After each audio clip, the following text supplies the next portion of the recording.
She had 30 seconds of perfect happiness left, and she didn't even know it. Queen Celine Ashbourne stood at the entrance of the great marble hall, watching 1,000 candles burn against the winter dark, and she believed, truly believed, that tonight her husband would look at her the way he used to, that the cold years were finally thawing, that love, once starved, could still be fed. She was wrong, and by the end of this story she would lose everything she thought she needed and find the one thing she never knew she had. Stay with me until the last word. If this story cuts you open, hit that like button and drop the name of your city in the comments. I want to know where my people are. The Winter Moon banquet filled Blackthorn Palace with a noise that had no center. Laughter from the Eastern Gallery. The low hum of a string quartet buried somewhere behind the marble pillars. The clinking of crystal that sounded, if you listened long enough, like small bones breaking against each other. Celine moved through all of it the way she had learned to move through everything in her marriage, with grace that cost her more than anyone could see. She wore midnight blue. Not the gown Cedric would have chosen for her. He preferred her in silver, something pale and manageable, something that blended with the walls. But tonight she had chosen the dress herself, and the silk clung to her like a second skin, dark as a bruise that had not yet surfaced. Her handmaiden, Marin, had said she looked dangerous. Celine had almost smiled. Almost. The hall was full of faces she recognized and trusted none of. Lord Harwick near the fountain, his fat fingers wrapped around a goblet, laughing too loud at something a younger woman whispered. Duchess Elara standing near the ice sculptures, her smile a masterpiece of practiced warmth, her eyes scanning the room for weakness. General Aldrich Thane stationed by the northern doors, the only man in the room who looked like he belonged on a battlefield instead of a dance floor. His jaw was set. His eyes were tired. He caught Celine's glance and gave her the smallest nod, the kind soldiers give each other before something goes wrong. She nodded back. She did not yet know why that nod would matter. "Your Grace." A servant appeared at her elbow, a boy no older than 16 with a fresh scar on his chin. "The king asked that you wait near the royal table. He will join you after his private audience." "Private audience?" Celine repeated. The words tasted like old copper in her mouth. "With whom?" The boy swallowed. "I was not told, Your Grace." Of course he was not told. Nobody was ever told anything in this palace. Information moved through Blackthorn the way blood moves through a body, hidden beneath the surface, pumping in silence, keeping the whole rotten system alive. Celine had spent 7 years learning to read what was not said. 7 years of watching her husband's eyes slide away from hers at dinner. 7 years of sleeping in a bed that felt wider every winter. 7 years of hearing the phrase private audience and pretending it did not make her chest tighten like a fist was closing around her lungs. "Tell the king I will be at the table," she said. The boy vanished. Celine did not go to the table. She moved instead toward the west corridor, the one the servants called the dead wing because no banquet light ever reached it. The marble here was older, cracked in places, stained with the memory of centuries that had not been kind. Torches burned low in their iron brackets, throwing shadows that looked like hands reaching for something they could never hold. She told herself she was walking this way because the hall was too warm, because she needed air, because her head ached from the noise and the perfume and the weight of pretending. She lied to herself with the same skill she used to lie to the court. The truth was simpler and uglier. She was looking for him, the way she always looked for him, the way a dog that has been kicked still crawls back to the hand that did it, not because the hand is good, but because the dog has forgotten what good feels like and will take whatever is offered. She hated herself for it. She walked faster. The council chamber doors were closed, but the stone in this part of the palace was old enough to breathe, and sound moved through it like water through sand. She heard him before she saw anything. That voice, the voice that had once told her she was the only steady thing in his unsteady world, the voice that had whispered her name on their wedding night like it was a prayer he had just learned and could not stop repeating. That same voice now, "I will make you queen soon." Celine stopped walking. Her hand found the wall. The stone was cold and rough against her palm, and she pressed into it, pressed hard, as if the pain of the stone against her skin might cancel the pain of what she was hearing. Celine suspects nothing. A woman's laugh, low and warm and confident, the kind of laugh that has already won and knows it. "She suspects nothing because she sees nothing," the woman said. "You could parade me through the throne room in her crown, and she would find a way to explain it as a misunderstanding. That is what weak women do, Cedric. They make excuses for the men who are already gone. Vivian. His voice dropped, thick and hungry, the sound of a man who had surrendered something vital and did not want it back. I need you to trust me. The council will resist at first. They are loyal to tradition, not to her, but tradition is a wall that takes time to tear down. Then tear faster. I am trying. Try harder. My family has invested too much in this arrangement for it to stall now. Father controls the northern trade routes. My brother commands the garrison at Thornwall. You signed the decrees yourself, Cedric. There is no retreating from this. A silence. Then the sound of fabric moving, a breath drawn too quickly. I know what I signed, the king said. I know what I promised, and I will deliver. But you must be patient. Patient. The word came out sharp, a blade wrapped in silk. I have been patient for 2 years, hiding in shadows, sleeping in guest chambers while your queen walks the halls like she still matters. I am done being patient. Either you act or my family will act for you, and you will not enjoy their methods. Celine did not breathe. She stood in the corridor with one hand pressed flat against the stone and the other pressed flat against her own stomach, as if she could hold herself together by force. Her eyes were open, but she was not seeing the hallway. She was seeing 7 years. 7 years of wondering what she had done wrong. 7 years of adjusting herself, shrinking herself, bending herself into whatever shape she thought he needed. And now she understood with a clarity so sharp it drew blood that the shape he needed was not hers at all. It had never been hers. She had been furniture. Beautiful, expensive, well-maintained furniture that he kept in the room because removing it would cause too many questions. Something inside her chest broke. Not loudly, not dramatically. It broke the way ice breaks on a river when the spring comes, silently, from the inside out. And by the time anyone notices, the whole surface has already changed. She pulled her hand from the wall. She looked at her palm. There was a mark there, red and raw, where the stone had bitten into her skin. She stared at it for a long time. Then she turned and walked back toward the banquet hall, and her face was perfectly smooth, and her step was perfectly steady, and anyone who saw her would have said the queen looked well tonight. Anyone who saw her would have been wrong.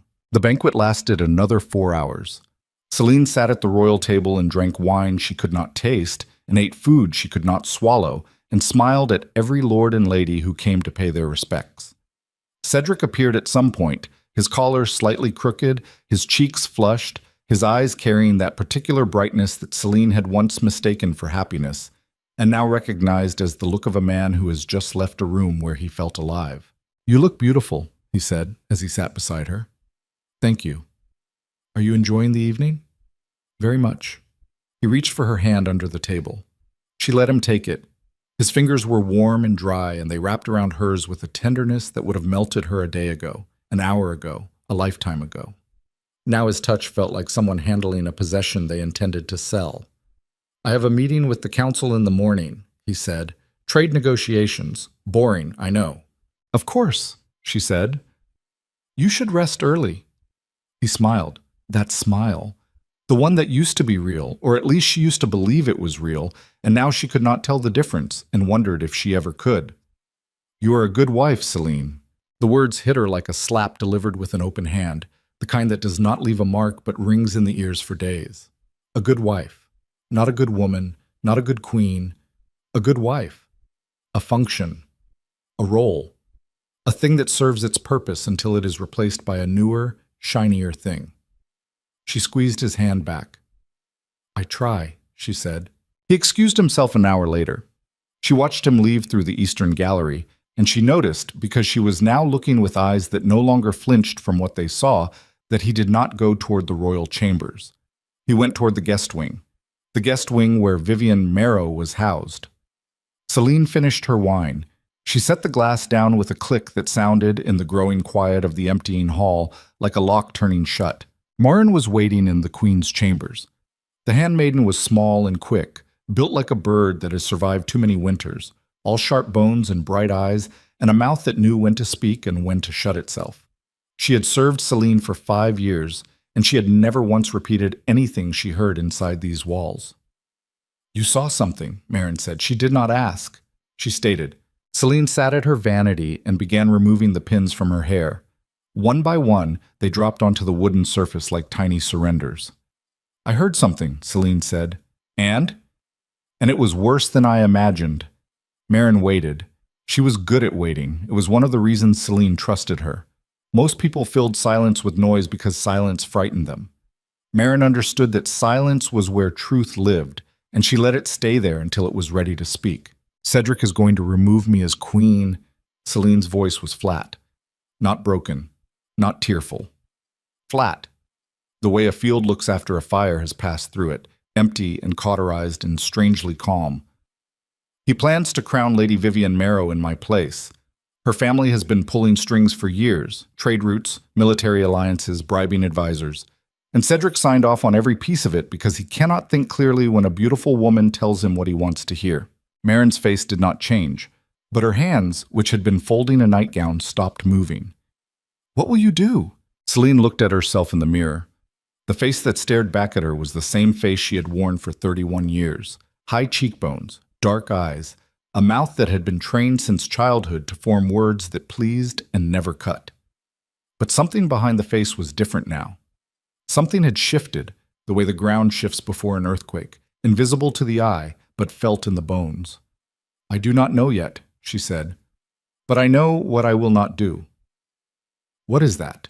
I will not beg. Marin studied her for a long moment. Then she nodded, just once, and the nod carried more weight than 100 words.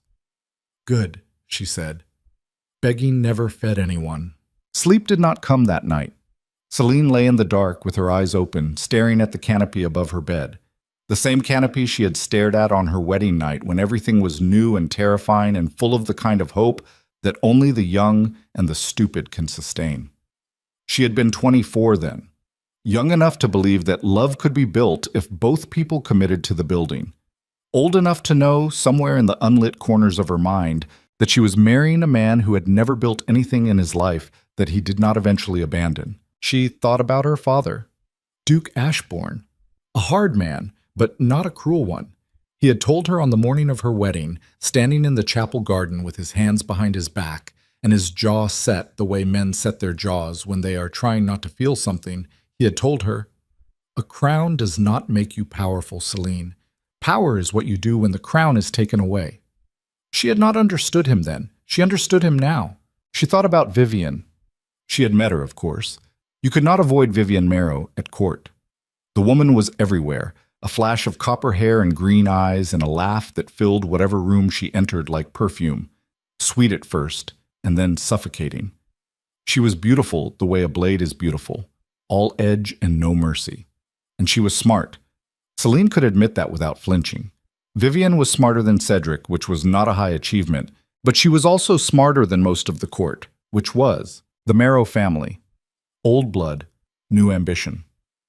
Lord Erasmus Marrow controlled the northern trade routes the way a spider controls its web, sitting in the center, feeling every vibration, pulling every thread. His son, Dorian, commanded the garrison at Thornwall, the largest military outpost on the northern border. Together they held two of the three things that kept Valadorn alive, money and soldiers. The third thing was legitimacy, and that belonged to whoever sat on the throne. Celine sat up in bed.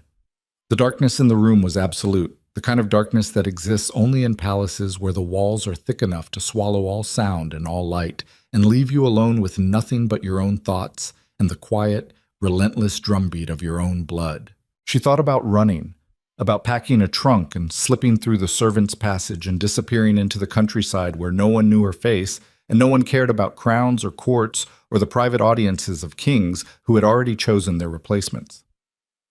She thought about it for exactly 4 seconds. Then she got out of bed, lit a candle, and opened the chest beneath her window where she kept the letters she had saved over 7 years of marriage. Letters from Cedric, from advisors, from foreign dignitaries, from every corner of the kingdom that had ever needed something from the queen or offered something in return. She had kept them all because her mother had taught her that paper remembers what people forget. She began to read. The morning came gray and cold, the kind of morning that made the palace look like what it truly was, a stone prison dressed up with banners and gilding. Celine appeared at court in a cream gown with her hair pulled back and her face composed in the expression she had perfected over 7 years. Pleasant, alert, interested in nothing too deeply, threatening to no one. She attended the morning council session as an observer, which was her right as queen, and a right she had rarely exercised because Cedric had once told her, with that gentle condescension he mistook for kindness, that council meetings were dull affairs that would only bore her. "Your Grace." Lord Alaric Strand, the chief advisor, looked up from his papers with an expression of mild surprise. He was a thin man with a thin mouth and thin principles, the kind of man who survived regime changes the way cockroaches survive floods, by hiding in cracks and eating whatever was available. "We did not expect you this morning." "I thought it was time I took more interest in the kingdom's affairs," Celine said. She smiled. "My husband often says I should occupy myself with more than embroidery." Light laughter from the council. Cedric, seated at the head of the table, looked at her with something between surprise and annoyance, a look she recognized from the early years when she would say something unexpected at dinner, and he would glance at her as if a painting on the wall had suddenly started talking. "Of course," Cedric said. "You're always welcome." She sat. She listened. And for 3 hours, while the council discussed grain shipments and border patrols and a dispute with the merchant guild in the eastern provinces, Celine absorbed every word, every glance, every hesitation, every name that was spoken with respect, and every name that was spoken with fear. She noticed things. Lord Strand deferred to Cedric on every military matter, but made his own decisions on trade, which meant Strand controlled the money and the king only thought he did. General Thane spoke rarely, but when he spoke, the room fell silent, which meant the army respected the general more than the king. And when the name Marrow came up in connection with the Northern Supply contract, 3 of the 6 council members shifted in their seats, which meant they were already bought. 3 out of 6. Celine did the math in her head. If the Marrows had purchased 3 council votes, they needed only 1 more to pass any resolution they wanted. Cedric's vote was guaranteed. That meant the only things standing between Vivian and the throne were Lord Strand, who was loyal to his own survival, and General Thane, who was loyal to something older and harder to name. After the session, Celine walked the palace grounds. The winter garden was a skeleton of itself, all bare branches and frozen earth. But she walked it anyway because the cold kept other people away and she needed to think without performing. A figure fell into step beside her. She did not need to look to know who it was. "General Thane?" "Your Grace." His voice was rough, the voice of a man who had spent 30 years shouting orders across open fields. He walked the way he spoke, direct, with no wasted motion. "You have never attended a council meeting before." "I have never needed to before." A pause. The crunch of their boots on the frozen gravel was the only sound. "Something has changed," Thane said. It was not a question.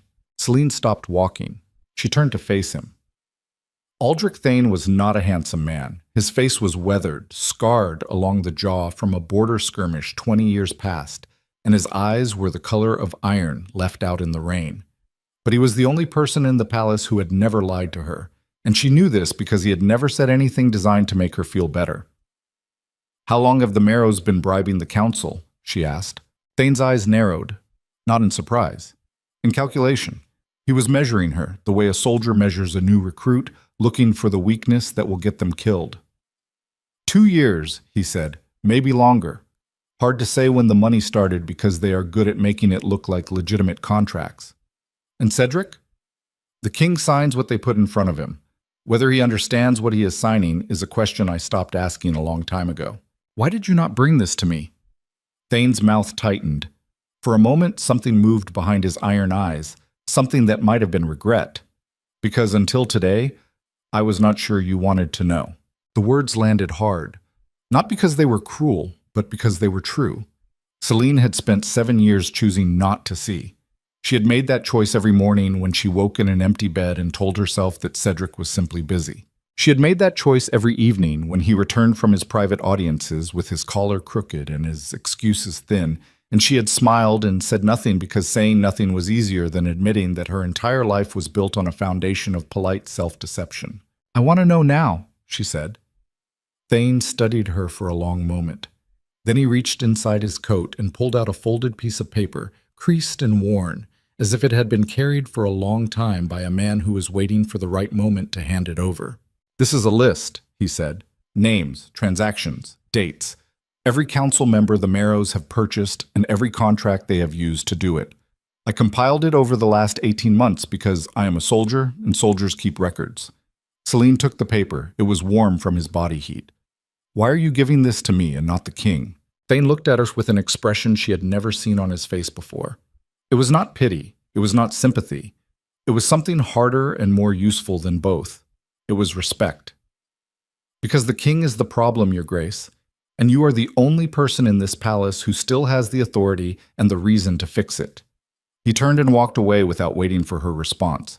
His boots crunched on the gravel in a rhythm that sounded like a countdown. Celine unfolded the paper. She read it standing in the frozen garden, her breath making small white ghosts in the air, and as she read, the last fragile thread of who she had been for 7 years snapped quietly and fell away like dead skin from a wound that was finally ready to heal. That evening she summoned Marin. "I need you to do something for me," Celine said, "and I need you to tell no one." Marin's sharp eyes found Celine's face and held there.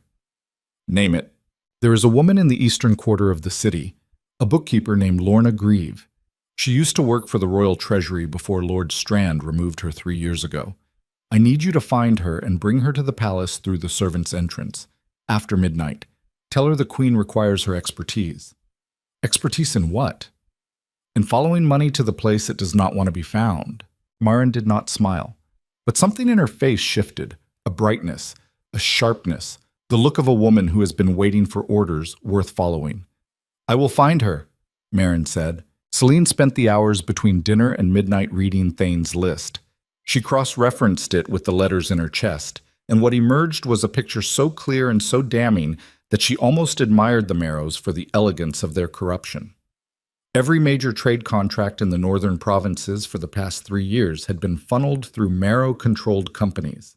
Every military supply order for the Thornwall garrison had been inflated by 30%. And the surplus had been redirected to fund private mercenary units that answered not to the crown, but to Lord Erasmus Marrow himself. And at the bottom of every single document was the royal seal, Cedric's seal, stamped beside a signature that was either willfully blind or breathtakingly stupid, and Celine could not decide which was worse. Lorna Grieve arrived at midnight.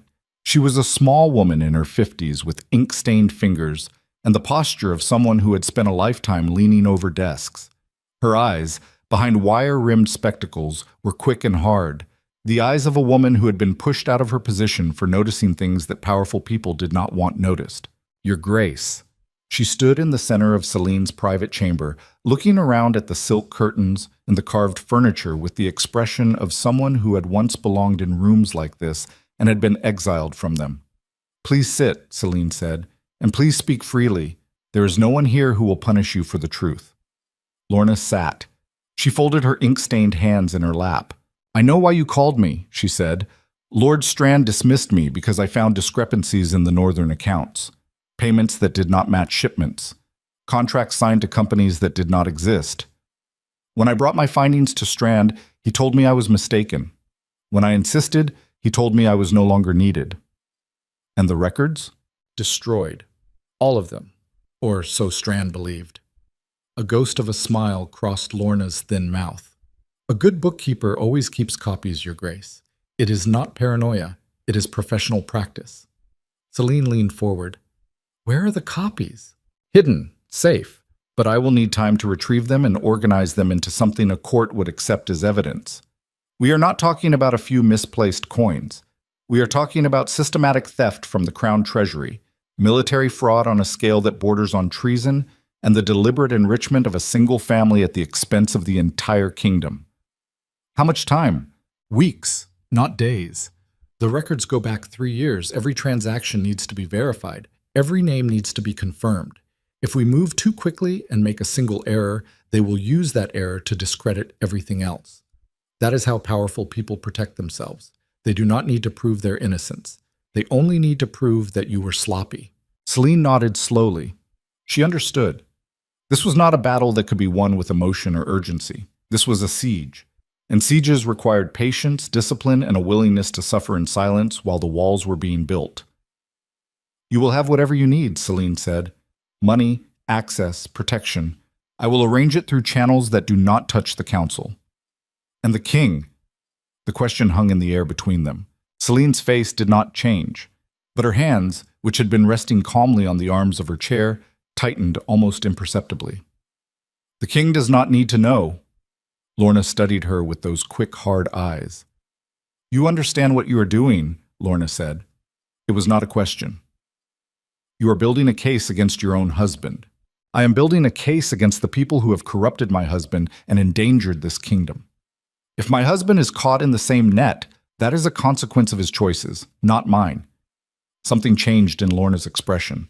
The caution did not disappear, but something was added to it, something that looked, in the candlelight, very much like the same thing Celine had seen in General Thane's eyes that morning in the garden. I will begin tomorrow, Lorna said, but I need to ask you one question first. Ask. When this is finished and the evidence is assembled and the truth is laid bare for the entire kingdom to see, what do you intend to do with it? Celine did not answer immediately. She looked at the candle on the desk between them, at the flame that shook with every draft that found its way through the old stone walls, and she thought about all the nights she had watched flames like this one while lying awake in an empty bed, waiting for a man who was never coming back.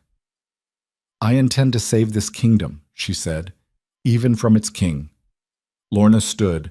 She smoothed the front of her plain dress with her ink-stained hands. Then I am at your service, Your Grace. She left through the servants' passage, and the door closed behind her with a sound like a page turning. The days that followed were a performance. Celine attended every meal with Cedric. She laughed at his stories. She touched his arm when they walked together through the halls. She asked about his work with the tone of a woman who was curious but not too curious, interested but not too interested, the tone she had been perfecting for 7 years and now deployed with the cold precision of a weapon.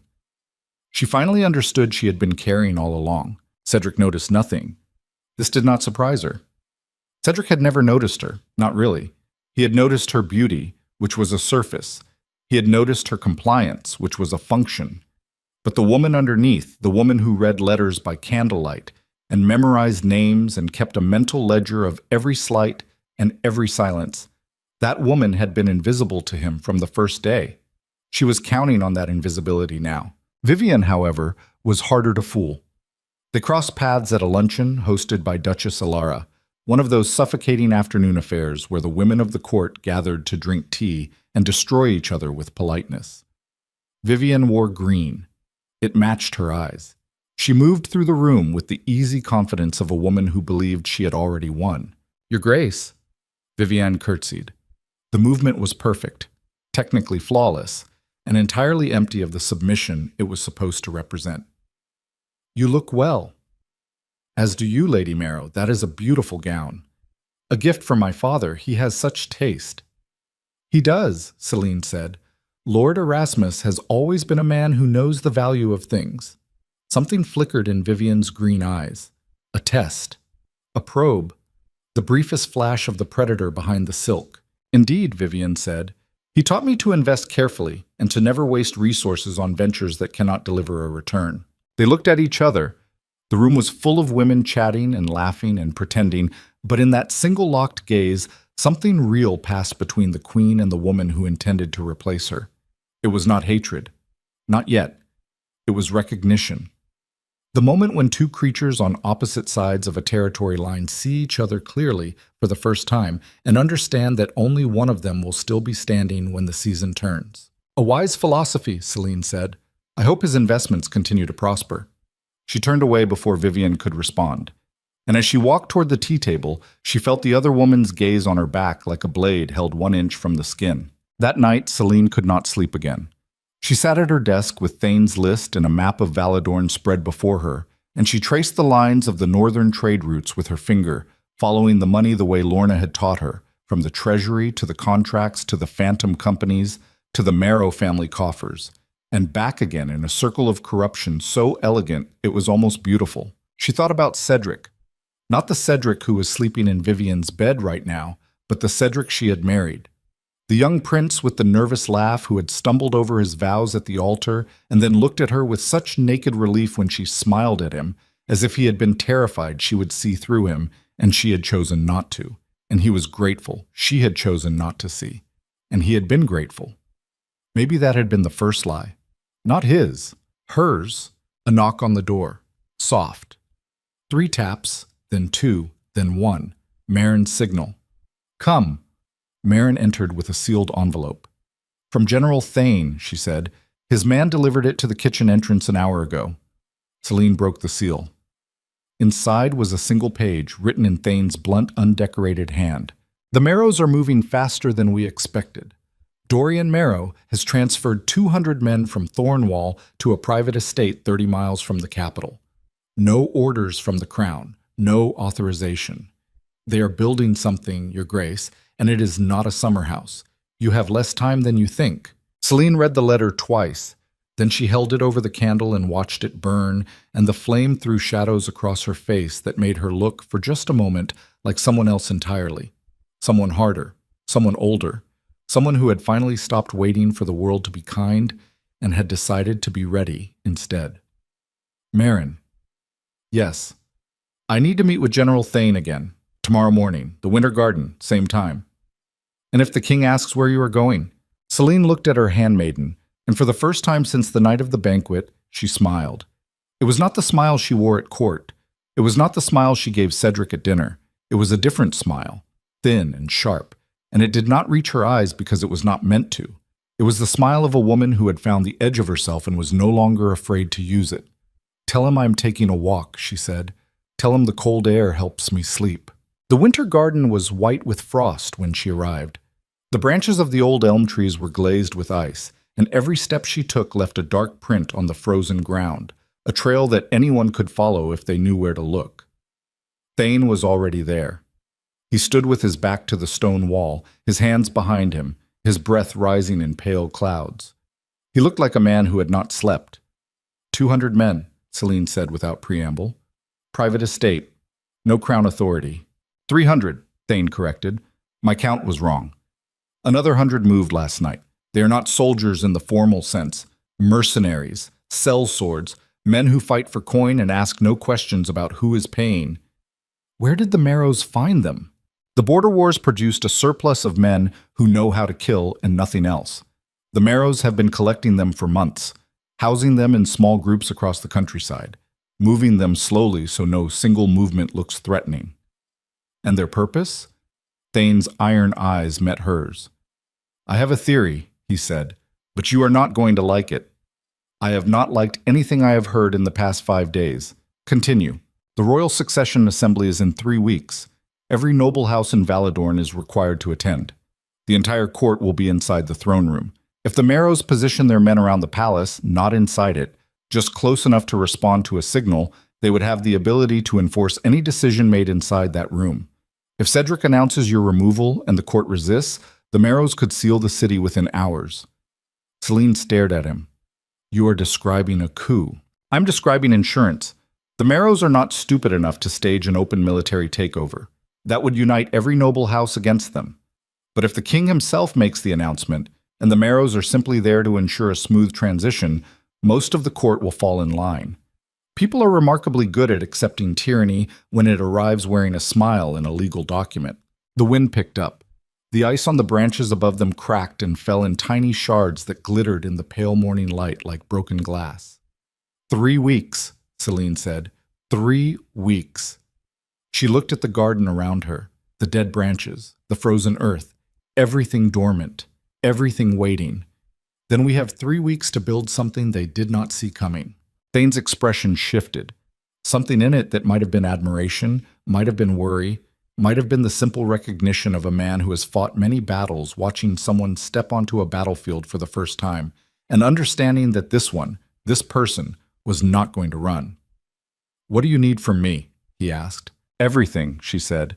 I need to know which noble houses are still loyal to the crown. Not to Cedric. To the crown. I need to know which military commanders will follow your orders if the time comes to act. I need to know every door in this palace, every passage, every weakness in the walls, and I need to know it before the assembly. That is a lot of trust to ask of a soldier. I am not asking for trust, I am asking for duty. You swore an oath to protect this kingdom, General. Not the king, the kingdom. And right now, Those are not the same thing. Thane was quiet for a long time. Then he reached inside his coat and pulled out another piece of paper. This one was not a list, it was a map. A detailed military map of the capital, the palace, and the surrounding countryside, annotated in Thane's careful hand with positions, routes, and the names of men he trusted. "I have been preparing this for 6 months," he said, "in case someone finally asked." Celine took the map. Her hand did not shake. "Someone is asking." He nodded. Then he turned to leave and stopped. "Your Grace." "Yes, there is something you should know. When the assembly comes and when you stand before the court, you will not be fighting Vivian. Vivian is the blade, but the hand that holds her belongs to Lord Erasmus, and Erasmus Marrow has never lost a political battle in his life. Then it is time someone taught him what losing feels like." Thane looked at her for one more moment. Then he walked away through the frozen garden, and his footsteps disappeared behind her, and Celine stood alone in the white silence with a map in one hand and a list in the other, and the cold burning against her cheeks like a promise she had made to herself and intended to keep. That night, she went to dinner. She sat beside Cedric. She touched his hand. She laughed at his joke about the wine. She asked about his day. And the whole time, beneath the table, pressed against her thigh, she carried the map that would undo him. 3 weeks. 21 days. 504 hours. Not enough time for grief, just enough time for war. And far down the corridor, past the banquet hall, past the marble pillars and the burning torches and the sleeping servants who heard nothing, the door to the council chamber opened and a figure slipped inside and a candle was lit and a voice that Celine did not know and had never heard spoke into the darkness. "Tell Lord Erasmus the Queen attended the council meeting today. She is paying attention now. Move the timeline forward. We do it in 2 weeks." The candle went out. The darkness answered nothing. And somewhere in the palace, in a room she had claimed as her own, Celine Ashbourne lay awake with her eyes open and her heart steady and her mind turning like a blade on a whetstone. And she did not know that the clock had just been cut in half, and the war she thought she had 3 weeks to prepare for was already closer than the sound of her own breathing. The candle in Celine's chamber had burned down to a stub of wax and a thread of smoke when Marin came through the door without knocking. That was the first sign something had gone wrong. Marin always knocked. 3 taps, 2, 1.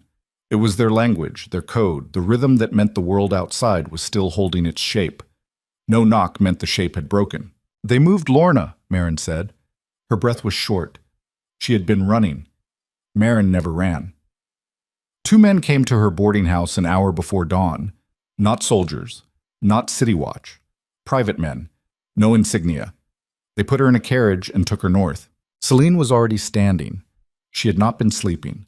She had not slept more than 2 hours at a stretch since the night of the banquet, and her body was beginning to show it, dark hollows under her eyes, a tremor in her hands that she could only control by pressing them flat against hard surfaces. She pressed them now against the desk. "North," she said, "toward the Marrow estates." "Yes." "Is she alive?" "I do not know. My contact in the eastern quarter saw the carriage leave but could not follow. The streets were cleared. Whoever did this had people watching the entire block." Celine closed her eyes. Behind the darkness of her lids, she saw Lorna's ink-stained fingers spread across the desk, the careful way she had turned each page, the quiet precision of a woman who understood that numbers were not abstractions, but evidence, each one a small hard truth that powerful people would kill to keep buried. "Did they find the copies?" Celine asked. "I do not know that either." "Then we assume the worst and work from there." She opened her eyes. The room was cold. The fire had died hours ago and neither of them had noticed. Celine's breath hung in the air like a question she was not ready to answer. "How did they know about her?" Celine said. It was not a question for Marin. It was a question she was asking the walls, the shadows, the palace itself, because the palace had ears, and she had known this from the beginning and had been careful, so careful, and it had not been enough. Marin stood very still. Her small body was rigid, her bird-sharp face pulled tight with something that was not fear, but was close enough to be its neighbor. "Someone is watching you," Marin said. "Not Cedric. He does not have the attention span. Someone else." "Vivian. Or her father. Or both." Celine moved to the window. The sky outside was the color of a wound that would not heal, gray and swollen with the promise of snow that had not yet fallen. The courtyard below was empty except for 2 guards making their morning rounds, their breath rising in twin columns, their footsteps mechanical and unhurried, men who believed the world was still ordinary. She needed to think, but thinking required time, and the letter Thane had shown her had said 3 weeks, and now the whispered voice in the council chamber had said 2. And if the Marrows had taken Lorna, then they knew the Queen was digging, which meant the timeline might collapse again, from 2 weeks to 1, from 1 week to days, from days to hours. She had built her strategy on the assumption of patience, on the slow, quiet accumulation of evidence that would be presented at the right moment in the right place with the weight of truth behind it. But patience was a luxury, and the Marrows had just repossessed it. "Get me General Thane," Celine said. "Not through messages, not through intermediaries. Go to the barracks yourself. Tell him in person. Tell him to meet me in the chapel crypt at midday. Nobody goes there. The dead keep better secrets than the living." Marin left without another word. Celine stood alone in the cold room and felt the silence press against her like water rising around a woman who has chosen not to swim. She could feel the old instinct pulling at her, the instinct that had governed her for 7 years. The voice that said, bend, accommodate, wait, survive by making yourself small enough that the storm passes over you instead of through you. That voice had kept her alive in this palace. It had kept her sane in a marriage that was a performance. It had kept her from shattering on the nights when Cedric's absence was so absolute that she could feel it in the mattress beneath her like a second body made entirely of emptiness. But that voice was wrong. She understood this now with the same clarity she had felt in the corridor outside the council chamber, the clarity that comes when a lie you have been telling yourself for so long finally loses its grip and falls away, and you are left standing in the cold, bare truth of your own situation. Making yourself small does not make the storm pass. It makes the storm think you are already dead. And once the storm thinks you are dead, it moves on to the next target and comes back for your body later. She was done being small. The chapel crypt was beneath the oldest wing of Blackthorn Palace, accessible through a narrow staircase hidden behind a tapestry that depicted the founding of Valadorn in colors that had faded to ghosts. The air below was cool and damp and smelled of stone that had been breathing in the dark for 300 years. Celine descended the stairs with a candle in one hand and the map Thane had given her folded inside her bodice, pressed flat against her ribs where it crinkled with every step like a second heartbeat. Thane was already waiting. He stood among the stone tombs of dead kings and queens, his hands clasped behind his back, his face unreadable in the guttering light. There was someone with him. A woman Celine did not recognize, tall, broad-shouldered, with close-cropped gray hair, and the bearing of someone who had spent their life in rooms where decisions about life and death were made. "Your Grace," Thane said, "this is Commander Britta Voss. She commands the palace guard. Every soldier inside these walls answers to her." Britta Voss did not bow. She did not curtsy. She stood straight and looked Celine directly in the eyes, which was either a sign of disrespect or a sign that she was too old and too tired for performances. "I know who she is," Celine said. "I have seen you at the gate rotations." "And I have seen you at the windows," Britta said. Her voice was low, gritty, the sound of gravel under boots. "Watching the courtyard, counting the guards. I notice because nobody else in this palace watches anything except their own reflection. You are observant." "It is my job.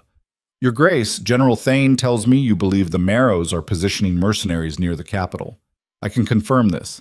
My scouts have reported unusual movement on the North Road for the past week. Small groups, armed, moving at night." "How many?"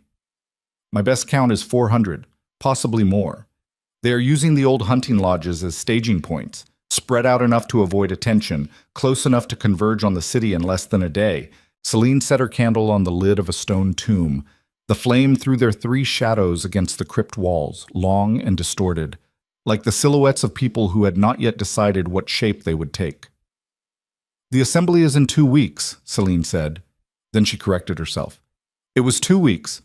I have reason to believe the Marrows have accelerated their plan. It may be sooner." Thane's jaw tightened. "How much sooner?"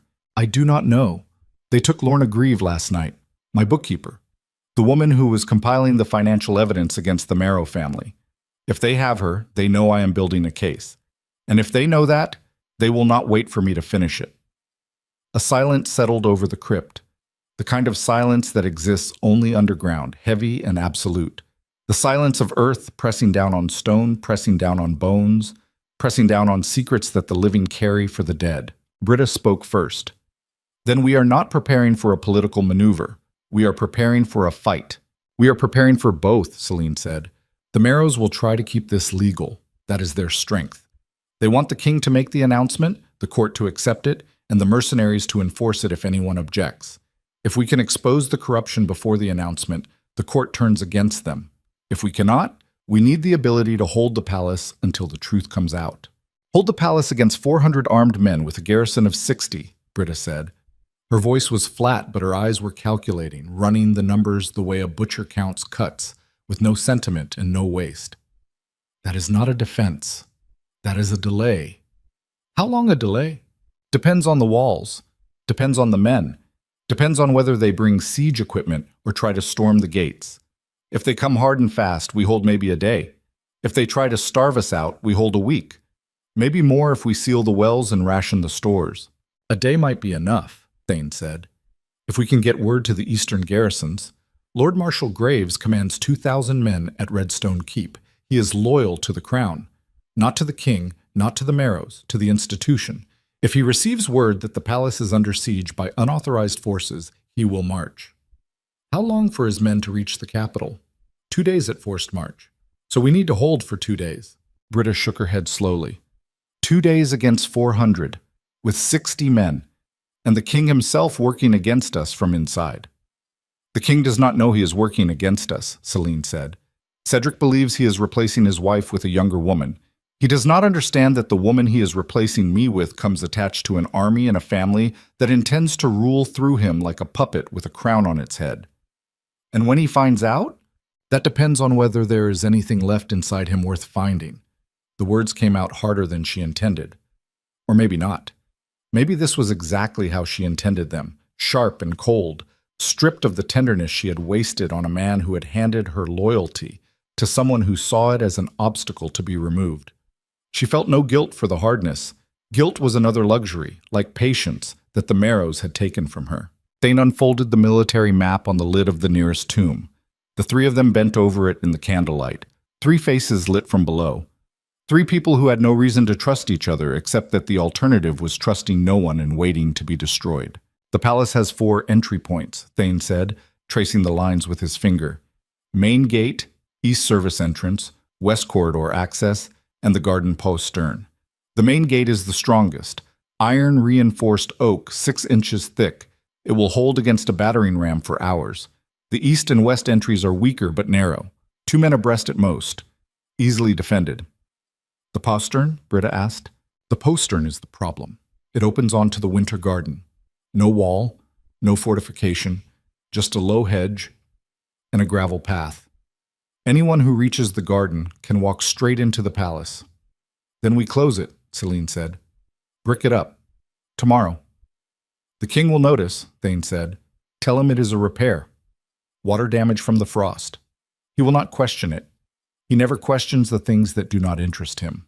Britta looked at Celine with something that was not quite respect but was moving in that direction, the way a river moves toward the sea, slowly and without the ability to reverse course.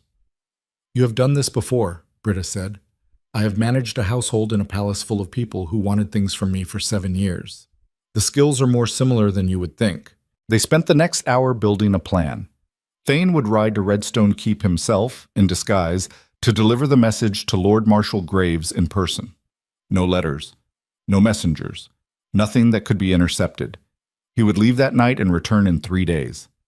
Britta would begin quietly reinforcing the palace defenses, rotating her most trusted soldiers into key positions, stockpiling weapons in locations that would not draw attention. Celine would continue her performance as the obedient queen, buying time with smiles and compliance while the walls around her hardened. One more thing, Celine said as they prepared to leave. The financial evidence? Lorna may be gone, but she told me she kept copies in multiple locations. She was too careful to put everything in one place. I need someone who can find those copies before the Marrows do. I know someone, Britta said. A woman named Petra Locke. She was a royal investigator before Strand's office was restructured. She has the skills, and she has no love for the Marrows. Can she be trusted?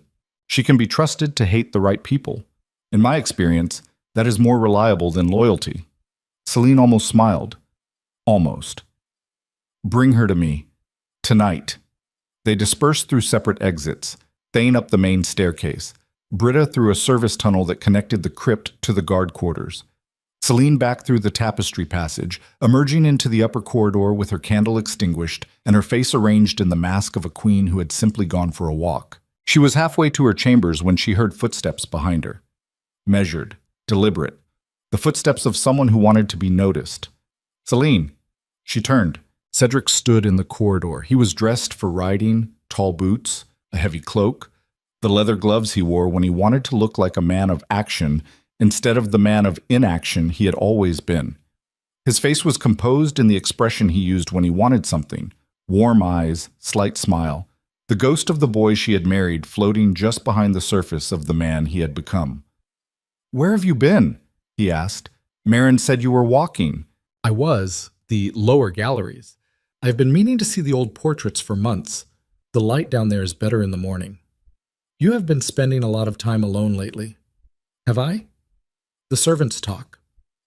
Servants always talk. That is the one reliable thing about a palace. He moved closer, close enough that she could smell him, leather and clove oil and something underneath that she recognized with a sick lurch in her stomach as Vivienne's perfume, faint but present, clinging to his collar the way the woman herself clung to his ambition. "I want you to know something," Cedric said. His voice dropped, the way it always dropped when he was about to deliver a lie dressed as intimacy. "The next few weeks may be difficult. There are changes coming, political changes. I cannot explain everything yet, but I need you to trust me." The word trust came out of his mouth and landed between them like a coin dropped on stone. Celine looked at it. She felt the weight of it. She measured the distance between what the word meant and what the man who spoke it intended, and the gap was so wide she could have driven a carriage through it. "I have always trusted you, Cedric." He reached for her hand. She gave it to him. His fingers closed around hers, and she noted with the precision of a woman who has learned to catalog every sensation as evidence that his grip was tighter than usual. Not affectionate, controlling. The grip of a man who is holding something he knows is about to slip away. "Good," he said. "That is all I need." He kissed her forehead. His lips were dry and warm, and the contact lasted exactly 2 seconds, she counted, and then he turned and walked toward the east wing, his boots marking a steady rhythm on the marble, and she watched him go with eyes that were dry and clear and utterly, entirely finished. She found Marin in the servants' hall, overseeing the midday linen rotation with the brisk efficiency of a woman who understood that control over small things was practice for control over large ones. "He knows something," Celine said quietly, falling into step beside her.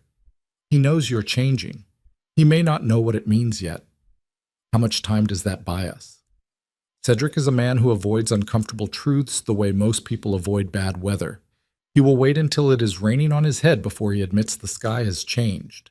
Days, maybe. A week, if we are fortunate. We are not fortunate. We are prepared. There is a difference. Marin looked at her. In the half-light of the servants' corridor, her sharp face softened for just a moment, and something passed between the two women that was not spoken and did not need to be. The recognition that they had crossed a line together, and the land on the other side of that line, was not safe, but it was honest. And after 7 years of safety bought with dishonesty, honesty felt like the closest thing to freedom either of them had known. Petra Locke arrived at the palace that evening through the kitchen entrance. She was not what Celine expected.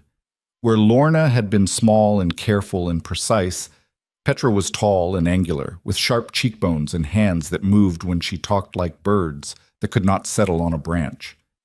Her clothes were plain but clean, her hair pulled back in a knot that said she had better things to do than worry about appearances, and her eyes were the pale gray of winter sky over stone, restless and unforgiving. "Commander Voss tells me you need someone to find what Lorna Grieve hid," Petra said without preamble. She did not sit. She stood in the center of Celine's chamber and looked around at the furnishings with the cool appraisal of someone who had been in many rooms she did not belong in and had survived all of them. "Can you find it?" "If it exists, I can find it. Lorna was methodical. She would not have stored sensitive documents randomly. She would have used the system she always used, which is? Lorna filed everything in triplicate, one copy in her personal possession, one copy with a trusted third party, one copy hidden in a location that only she knew. The Marrows have her personal copy now, or will have it soon. The third-party copy is the one we need. Do you know who the third party is? I have a guess. Lorna's former assistant at the Treasury, a clerk named Edwin Hale. He was dismissed at the same time she was, for the same reasons. He runs a print shop in the merchant quarter now. Quiet man. Good memory. The kind of man who keeps things for other people because keeping things is how he shows love. Celine studied the woman in front of her. There was a hardness to Petra that went beyond professional competence. It was the hardness of someone who had seen the machinery of power from the inside and understood that the gears were greased with the labor of people who would never be credited and the silence of people who would never be heard. Why are you willing to help? Celine asked. Britta says you have no love for the Marrows, but that is not the same as wanting to risk your life for a queen you have never met. Petra's restless eyes stopped moving. For a moment, she was perfectly still. Because Lorna Grieve was my friend, she said. And because the Marrows took her in the dark like she was nothing, and I do not intend to let that be the end of her story. Celine nodded. Find the documents. Bring them to Marin. Do not come to the palace again after tonight. Use the channels Britta established. And Petra. Yes. Be careful. They're faster than we thought. So am I. Petra left the way she came. Celine listened to her footsteps recede down the servants' corridor, and then the silence rushed back in, thick and heavy. And she sat down at her desk and put her face in her hands and allowed herself exactly 60 seconds of the fear she had been holding at bay since the night everything changed. 60 seconds. No more.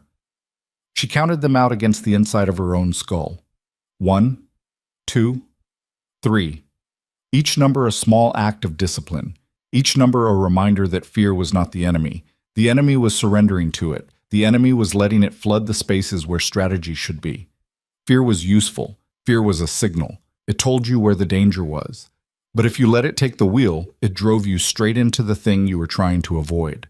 At 60, she lifted her head. Her eyes were dry. Her hands were steady. She opened the desk drawer and took out the map Thane had given her. She spread it flat beside the candle. She picked up a quill and began to mark positions, entry points, defensive lines, the locations of Britta's most trusted guards, the route Thane would take to Redstone Keep. Each mark was small and precise, and as they accumulated, they formed a pattern that looked, if you squinted in the candlelight, like the skeleton of a plan that might actually hold. 3 days passed.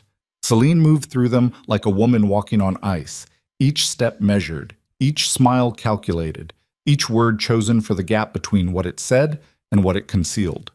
She attended meals with Cedric. She visited the Royal Library. She walked the gardens with Duchess Alara, who was either an ally of the Marrows or simply a woman who enjoyed proximity to power without caring whose power it was, and Celine filed that uncertainty away for later because later was the only time she had for anything that was not immediate and essential. On the second day, Vivian appeared at the Queen's morning reception. She came unannounced, which was itself a message, a reminder that she moved through the palace as if she already owned it. She wore red this time, the color of conquest, and her copper hair was pinned with silver clasps that caught the light like small declarations of intent. Your Grace. The curtsy again, perfect and empty. I hope I am not intruding. Lady Marrow, what a pleasant surprise. I brought you something. Vivian extended a small box wrapped in velvet. A gift from my family's estate. A brooch that belonged to my grandmother. I thought you might appreciate it. You have such refined taste. Celine took the box. She opened it. Inside was a silver brooch in the shape of a falcon with emerald eyes. Beautiful, expensive, and utterly transparent in its meaning. The Marrow family crest was a falcon, and this was not a gift but a claim, a predator pinned to the Queen's chest. It is lovely, Celine said, but I could not possibly accept something so personal. A family heirloom should stay with the family. Please, I insist. And I decline. With gratitude. She closed the box and set it on the table between them. The click of the lid was very small and very final. Something shifted behind Vivian's green eyes. The mask slipped, just for a heartbeat, and what Celine saw underneath was not anger. It was reassessment. The subtle recalibration of a predator that has just discovered its prey is not behaving according to expectations. "You have changed," Vivian said. The warmth was gone from her voice. What remained was clean and bare, like bones stripped of flesh. "Have I?" "You used to accept every kindness offered to you, every gesture, every word. You collected them like a woman starving for affection, which frankly, you were. And now you sit there and turn down a simple gift as if you have something better to do with your hands." "Maybe I do. Maybe you do." Vivian leaned forward. Her perfume reached Celine first, jasmine and something darker underneath, musk or ambition, or the scent of a woman who has stopped pretending she is anything other than what she is. "Let me be honest with you, Celine, queen to queen." "You are not queen yet, Lady Marrow." The words landed like a blade flat against a table. Not a cut, a warning. The promise of a cut if the table was disturbed. Vivian's eyes narrowed.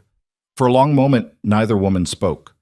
The room was silent except for the fire cracking in the hearth and the distant sound of servants moving through the corridors, carrying linens and trays, and the accumulated weight of a palace that did not know it was sitting on a fault line. "No," Vivian said finally. "Not yet." She stood. She smoothed the red silk of her dress with hands that were steady and deliberate, the hands of a woman who had never been refused anything and was now deciding how much that refusal would cost. "Keep the brooch," she said. "Consider it a reminder." Of what? Of what comes next? She left. The door closed behind her with a sound that was not a slam and not a whisper, but something in between, the sound of a conversation that had ended but a conflict that had not. Celine sat very still for a long time after Vivian left. She looked at the velvet box on the table. She did not touch it. She looked at it the way a general looks at a map marking an enemy position, with concentration, without sentiment, filing the information away in the part of her mind where threats were catalogued and responses were planned. On the third day, Thane returned. He came through the garden postern just after midnight. The entrance had not yet been sealed because the masons could not work without daylight. And so for one more night, the weakest point in the palace defenses remained open, a gap in the teeth of a fortress that did not know it needed to bite. Marin brought him to the crypt. Celine was already there, waiting among the tombs with a single candle and the map spread across the stone lid of a king who had been dead for 200 years. Thane looked worse than when he left. His face was drawn, his riding clothes streaked with mud, and his eyes carried the flat, hard look of a man who has ridden through bad news and arrived carrying worse. "Lord Marshal Graves will come," he said, "but not immediately." "Why?" "He requires proof. He will not march 2,000 men to the capital on the word of a general and the suspicion of a queen. He respects us both, but he answers to the military code, and the code requires documented evidence of treason before forces can be mobilized against a noble house." Evidence. The word tasted like ash.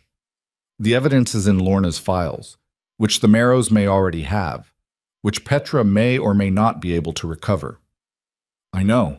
So we are waiting on a woman we met 3 days ago to find documents that may no longer exist, in order to convince a man 30 miles away to bring an army that will arrive 2 days after we need it.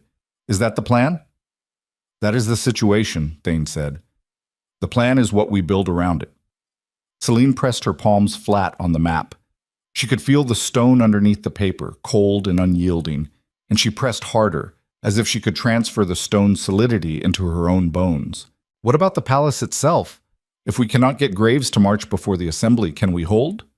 "Britta has repositioned 30 of her best soldiers into the inner keep. The postern will be sealed by tomorrow. The main gate has been reinforced with additional iron bracing. She has moved weapons caches to 3 locations inside the palace. 60 soldiers against 400 mercenaries. Yes. Those are not odds. Those are a death sentence. They are a holding action, and holding actions have won wars before, when the people doing the holding had something worth dying for." Celine looked at him across the tombs of dead monarchs. In the candlelight, his scarred face looked carved from the same stone that surrounded them, ancient and immovable and patient in the way that mountains are patient, which is to say, not patient at all, but simply too large to be moved by anything smaller than time. "Is that what you have, General? Something worth dying for?" "I have a kingdom that deserves better than what it is getting." Whether that is worth dying for depends on who you ask. I am asking you. Thane held her gaze. In the silence between them, the candle flame shivered, and the shadows on the crypt walls leaned closer, as if the dead were listening. Yes, he said. It is. The next morning brought a message from Petra, smuggled into the palace inside a sack of flour, delivered to the kitchen. Marin found it, rolled tightly and tucked into the fabric of the sack, and brought it to Celine's chamber, still dusted with white powder. The message was brief. Edwin Hale has the copies. He is frightened but willing. I need 2 more days to organize the documents into presentable form. The evidence is more damning than we hoped. Military contracts, treasury diversions, and something else. I will explain when we meet. Do not send anyone to the print shop. They are watching it. I will find another way. Celine read the message 3 times. Then she burned it, as she burned everything, and watched the paper curl and blacken and turn to ash. Something else. The 2 words nagged at her like a stone in a boot. What had Lorna found that went beyond military contracts and treasury diversions? What was worse than systematic theft and unauthorized armies? She did not have to wait 2 days for the answer. She had to wait 1. Petra's second message arrived that evening, delivered not by the flour sack method, but by Petra herself, who appeared at the garden postern just before it was sealed, breathing hard, her angular face tight with something that was not fear, but was close enough to share a border with it. Marin brought her through the servants' tunnels to the crypt. Celine and Britta were waiting. Thane was positioned at the upper staircase, watching the corridor. Petra laid a leather satchel on the tomb lid next to the map. She opened it and spread its contents across the stone. A stack of papers, each one covered in Lorna's meticulous hand, annotated in the margins with dates and reference numbers, and the occasional notation in red ink that meant this is the part that will destroy them. The financial evidence is solid, Petra said. 3 years of diverted funds, phantom companies, inflated military contracts, bribes paid to 3 council members, enough to charge Lord Erasmus Marrow with treason and have him hanged twice over. And the something else? Celine asked. Petra pulled a single sheet of paper from the bottom of the stack. She placed it in front of Celine. Lorna found this in the secondary records. It is a land transfer agreement signed 6 months ago, transferring ownership of the Thornwall border territory to Lord Erasmus Marrow, not leased, transferred, permanently, in exchange for military protection services that the Crown never authorized. Celine read the document. Her eyes moved down the page, line by line, and with each line she felt the temperature in the crypt drop another degree. Though the temperature had not changed, it was her blood that was cooling. This is signed by the king, she said. Yes. Cedric transferred sovereign territory to a private citizen. Yes. This is not corruption. This is the sale of the kingdom. Silence. The word sale hung in the air of the crypt, like the name of a disease no one wanted to speak aloud. Britta broke the silence first. If this reaches the court, the king will not just be embarrassed. He will be charged with treason himself. I know, Celine said. You understand what that means. If the king is guilty of treason, the crown is vacant. The succession becomes a war. I know. And you are still going to use this. Celine looked at the document. Cedric's signature. The signature she had watched him practice before their wedding, sitting at his desk with ink on his fingers, trying to make the letters look authoritative and only managing to make them look anxious. She had loved those anxious letters once. She had loved the man who wrote them. She set the document down. I'm going to use this, she said, because the alternative is letting a man who sold his own kingdom continue to wear its crown. And I will not do that. Not for love, not for duty, not for anything. She looked at each of them in turn, Thane at the staircase, Britta against the wall, Petra standing over the scattered evidence with her restless hands finally still. And Marin, always Marin, standing in the shadows with her sharp eyes missing nothing. We present this at the assembly, Celine said. All of it. The financial records, the military evidence, and this. She touched the land transfer with one finger. We present it before Cedric can make his announcement, before the Marrows can position their forces, before anyone in that room has a chance to choose a side. And if they choose the wrong one, Britta asked, then we hold the palace until Graves arrives. And we hope that 2,000 soldiers and the truth are enough to outweigh 400 mercenaries and a lie. It was not a plan built on certainty. It was a plan built on the refusal to accept the only alternative, which was surrender. And surrender, Celine had learned, was not a single dramatic moment. It was a series of small concessions, each one barely noticeable, each one taking a piece of something you did not know you had until it was gone. And by the time you noticed, you were standing in the ruins of a life you had dismantled with your own hands. She gathered the documents. She placed them in the satchel. She closed the clasp. "The assembly convenes in 9 days," she said. "We use every one of them." Oye. She climbed the crypt stairs with the satchel pressed against her chest. The tapestry fell back into place behind her, and the corridor was empty, and she walked toward her chambers with the weight of a kingdom's evidence against her ribs, and the knowledge that in 9 days she would stand before the court and either save the throne or burn it down. She was almost to her door when she heard the voice. "You were in the crypt." Cedric stepped out of the shadows at the end of the corridor. He was not smiling. His arms were at his sides, and his face carried an expression she had never seen on him before, something cold and watchful, the face of a man who has just realized that the furniture has started moving on its own. "I was praying," she said. The lie came easily. Lies always came easily in this palace. The air itself was made of them. "You do not pray, Celine. You have never prayed. In 7 years of marriage, I have never once seen you kneel. Perhaps you were not watching." He took a step closer. His eyes moved to the satchel pressed against her chest. "What is in the bag?" "Letters. From my mother's estate. Marin retrieved them for me." "Show me." "No." The words sat between them like a wall that had not existed a moment ago. Cedric's face changed, the coldness deepened, and for the first time Celine saw something in her husband's eyes that she had never seen before. Not love, not indifference, not the glazed distraction of a man whose attention lived elsewhere. Fear. He was afraid of her. "You have changed," he said. The same words Vivian had used, the same flat, assessing tone. And Celine understood then, with a clarity that was almost peaceful, that husband and mistress had been talking about her, comparing notes, trying to understand the shift they could feel but could not name. "Yes," she said. "I have." She walked past him. She did not look back. She entered her chambers and closed the door and locked it. And on the other side, standing alone in the corridor with his hands empty and his face pale, the king of Valadorn stared at the door behind which his wife was building the instrument of his destruction. And he did not knock, and he did not call her name. And after a long moment he turned and walked away into the darkness of the palace he was about to lose. Inside, Celine set the satchel on the desk. She opened it. She looked at the documents one more time, the numbers, the names, the signatures, the whole terrible architecture of a betrayal that went deeper than love and wider than marriage and reached all the way down to the foundations of a kingdom that was cracking under the weight of the people who were supposed to hold it up. She closed the satchel. 9 days. And then Marin came through the door, her face white, her voice barely above a whisper. "Petra is dead. They found her body in the merchant quarter an hour ago. And your grace, there is something worse." Celine's hands stopped moving. "The assembly has been moved. The king announced it this evening, not 9 days." "When?"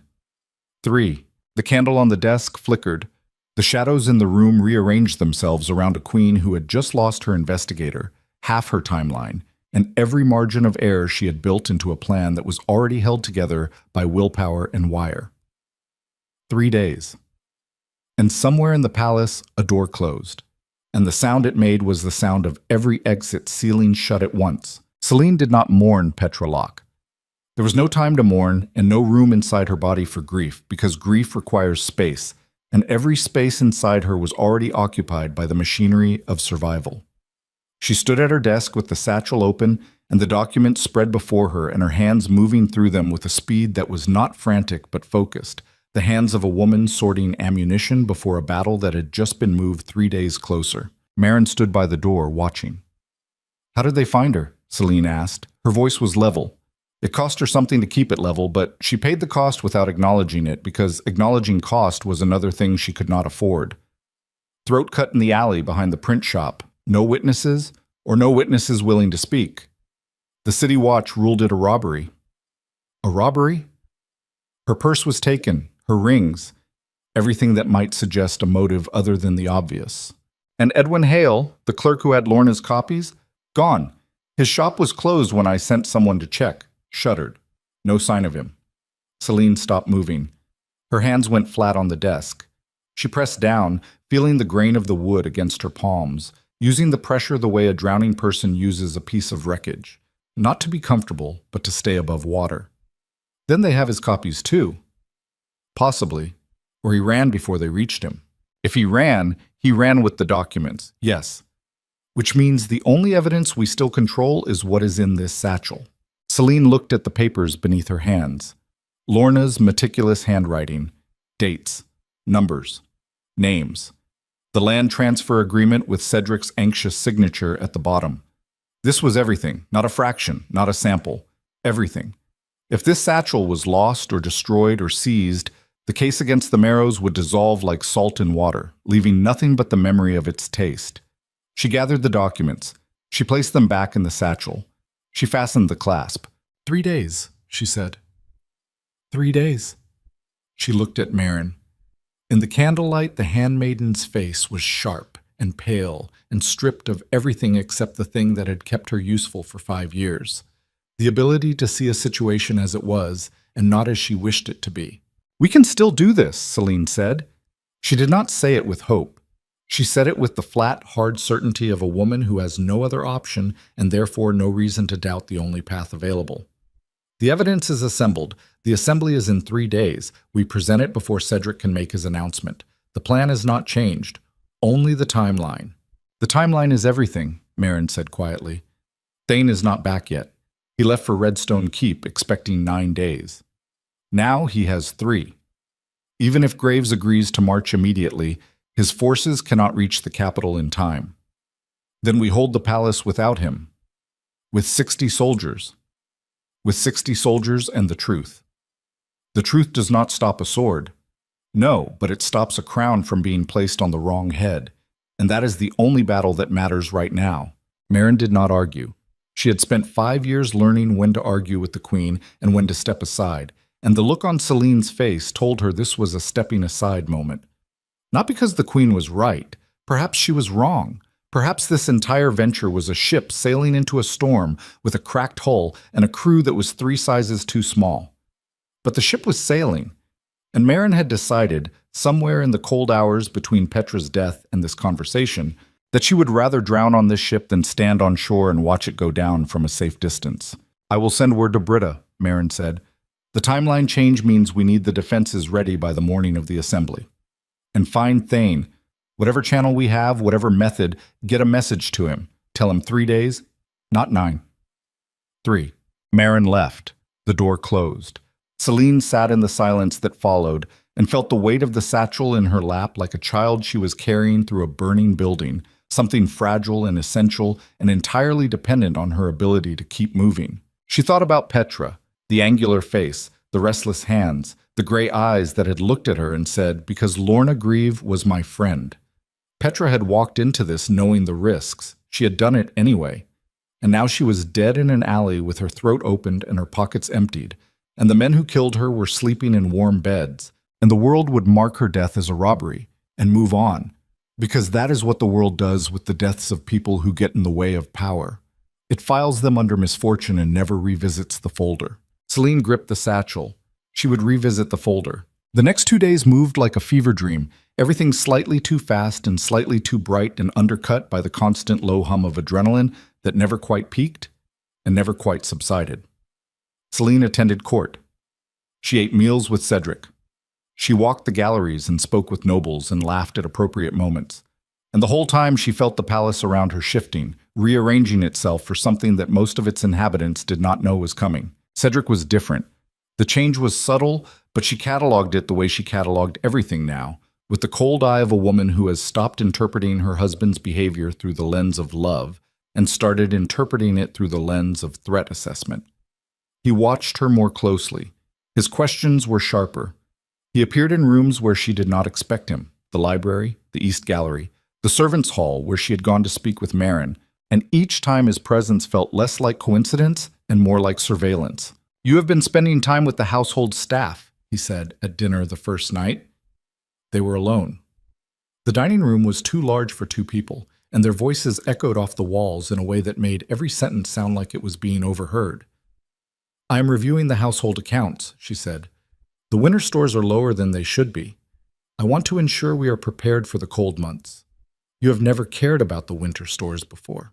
"I have always cared. I simply did not speak about it." He set down his fork. The sound of metal on porcelain was very small and very precise, and it reminded her of the sound the velvet box had made when she closed it in front of Vivian, a small decisive click that meant something larger than its volume suggested. "Celine, I need you to hear what I'm about to say." She met his eyes. Blue eyes.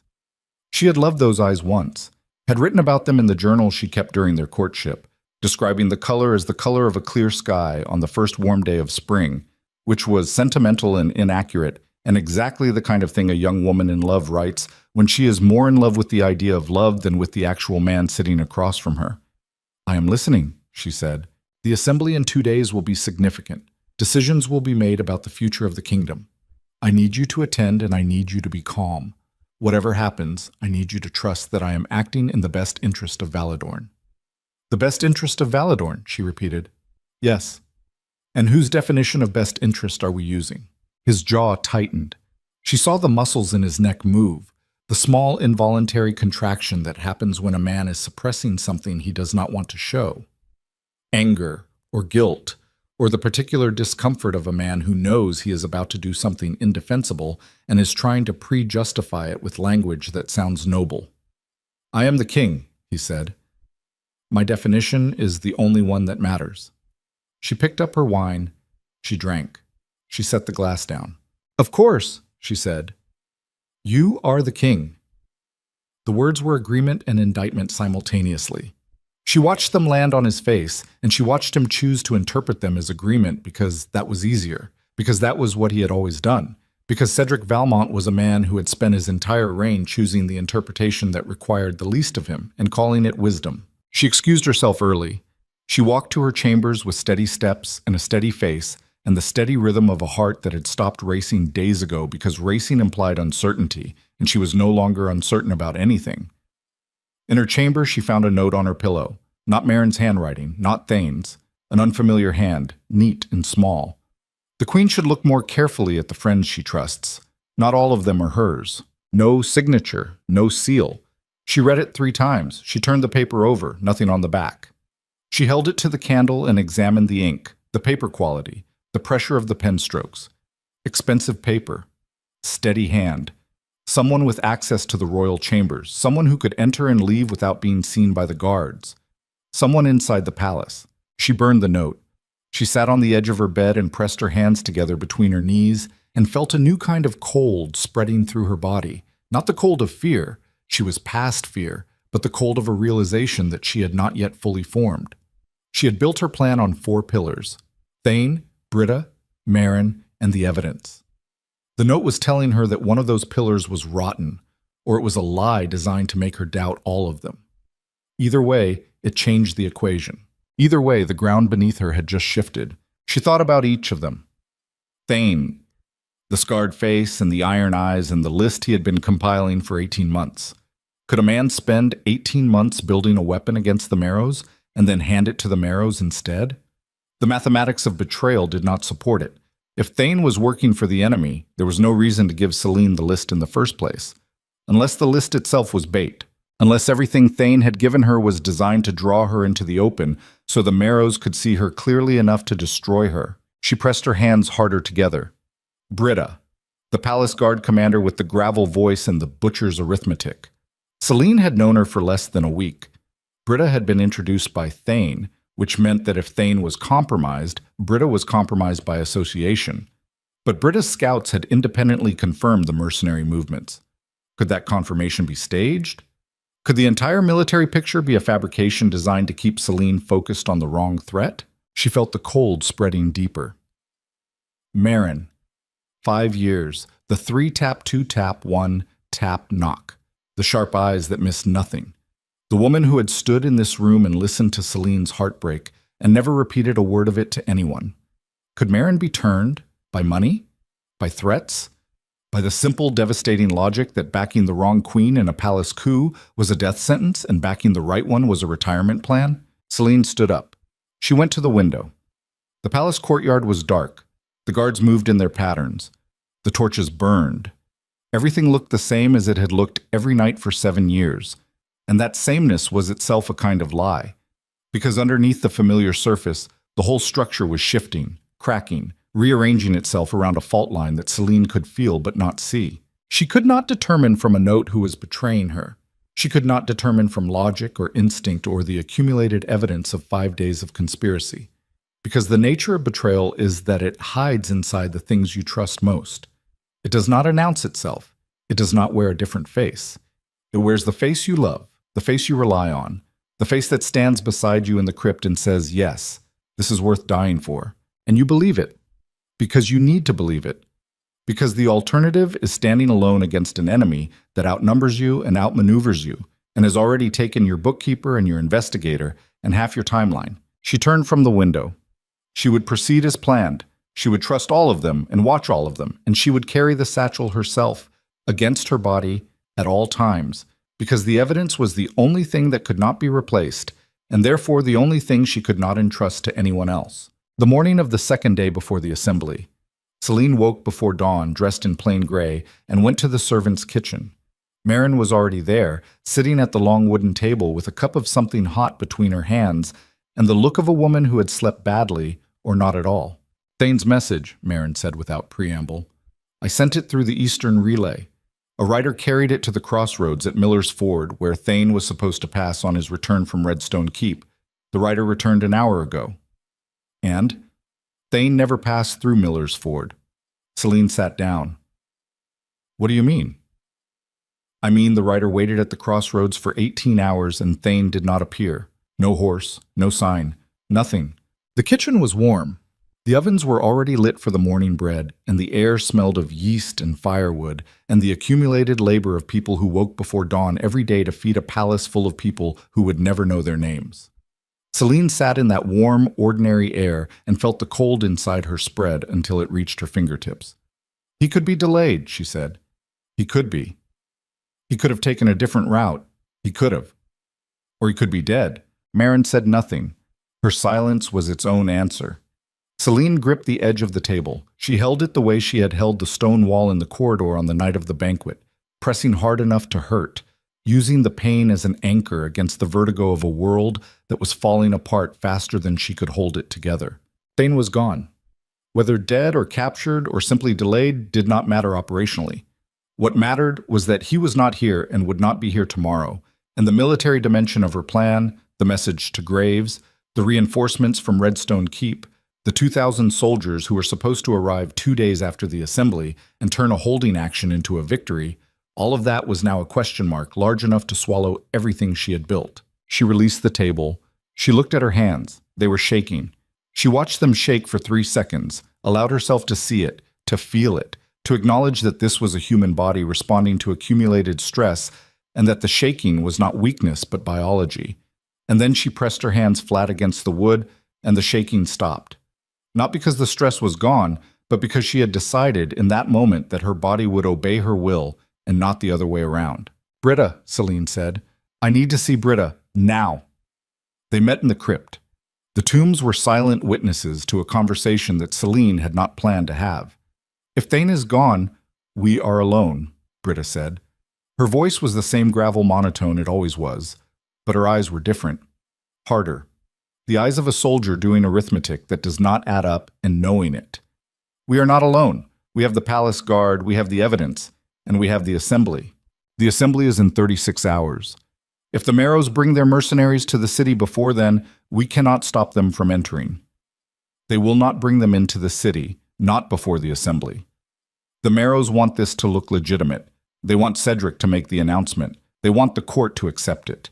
The mercenaries are insurance, not the plan. The plan is political. The mercenaries are what happens if the politics fail. And if you present the evidence and the politics do fail, if the court sides with the Marrows anyway, then we hold the palace with 60 soldiers. With 60 soldiers, Britta looked at her for a long time. In the crypt, With the dead kings listening, and the candle burning low, and the smell of stone and time pressing in from all sides, the palace guard commander made a decision that Celine could see forming on her face the way weather forms on a horizon, slowly and then all at once. "There is something I need to tell you," Britta said. Celine felt the cold shift inside her. A new direction. A new depth. "Tell me." 3 nights ago, after the postern was sealed, I did a full rotation check of the guard posts. Standard procedure. Every soldier accounted for, every door locked, every window secured. And I found Commander Aldrich Vane, my second in command, in the East Service corridor. He was not on patrol. He was not assigned to that section. He was standing outside the door to the guest wing, Vivian Marrow's wing. Celine's body went very still. The kind of stillness that happens when an animal in the wild hears a sound it cannot identify and freezes, not in fear, but in the total concentration of a creature that is deciding, in the space between one heartbeat and the next, whether to fight or run. What was he doing? He said he was checking a reported disturbance. I asked him who reported it. He said it was a servant. I asked which servant. He could not give me a name. Did you pursue it? No, because I was not certain. Because Vane has served under me for 12 years, and I did not want to believe what the evidence was suggesting. Because certainty requires proof, and I did not have proof. And now? Britta reached into her coat. She pulled out a folded piece of paper. The creases were sharp, the paper expensive. The same weight and quality as the anonymous note that had been left on Celine's pillow.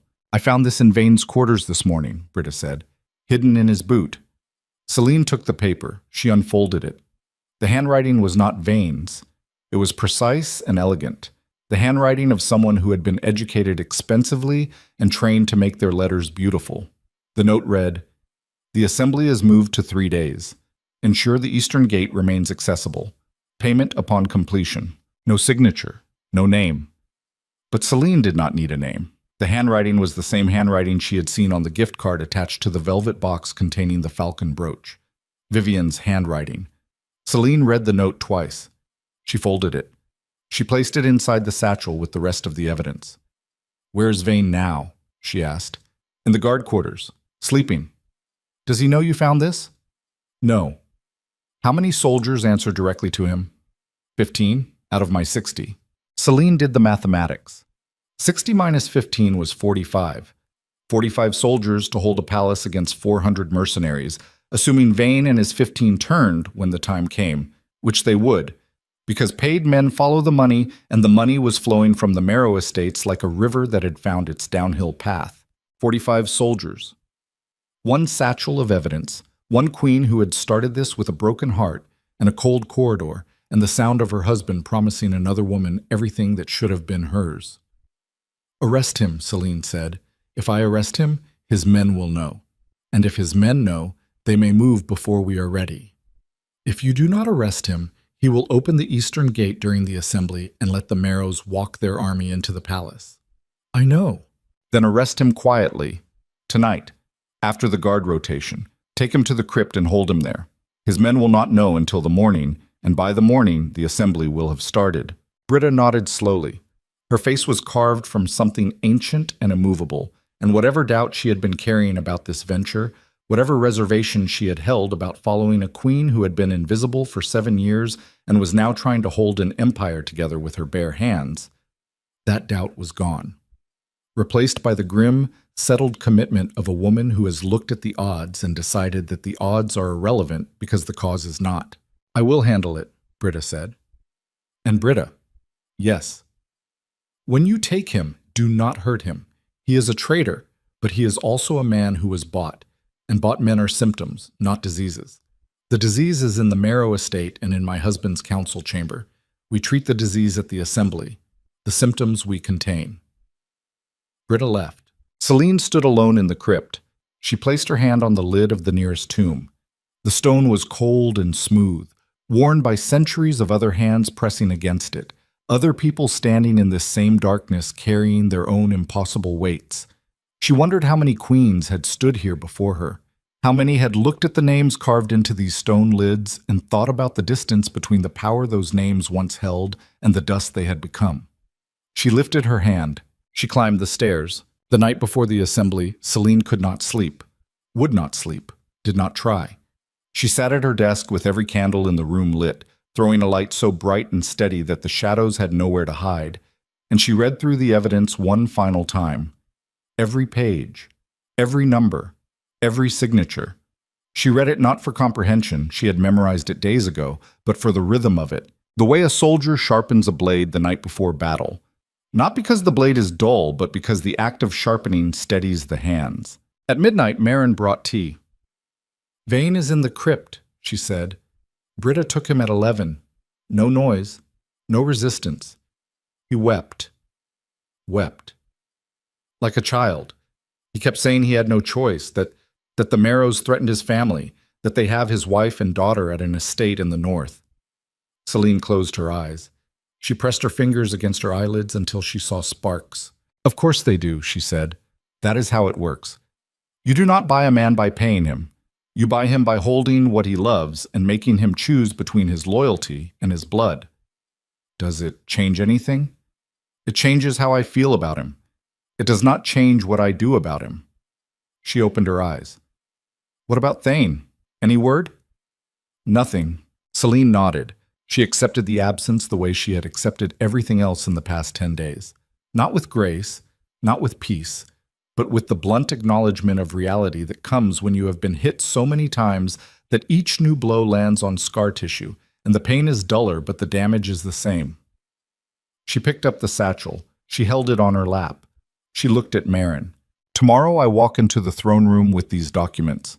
I stand before every noble house in Valadorn. I accuse my husband of treason. I accuse the most powerful family in the kingdom of corruption, murder, and the illegal sale of sovereign territory.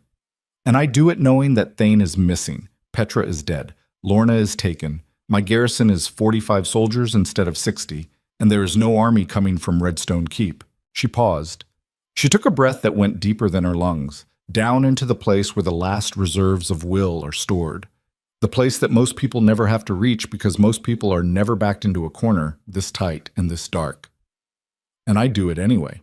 Marin looked at her. In 5 years of service, through coldness and heartbreak and the slow erosion of a marriage that should never have been built, she had never looked at the Queen the way she looked at her now. There was no pity in it, no admiration. There was something rawer and more honest than both.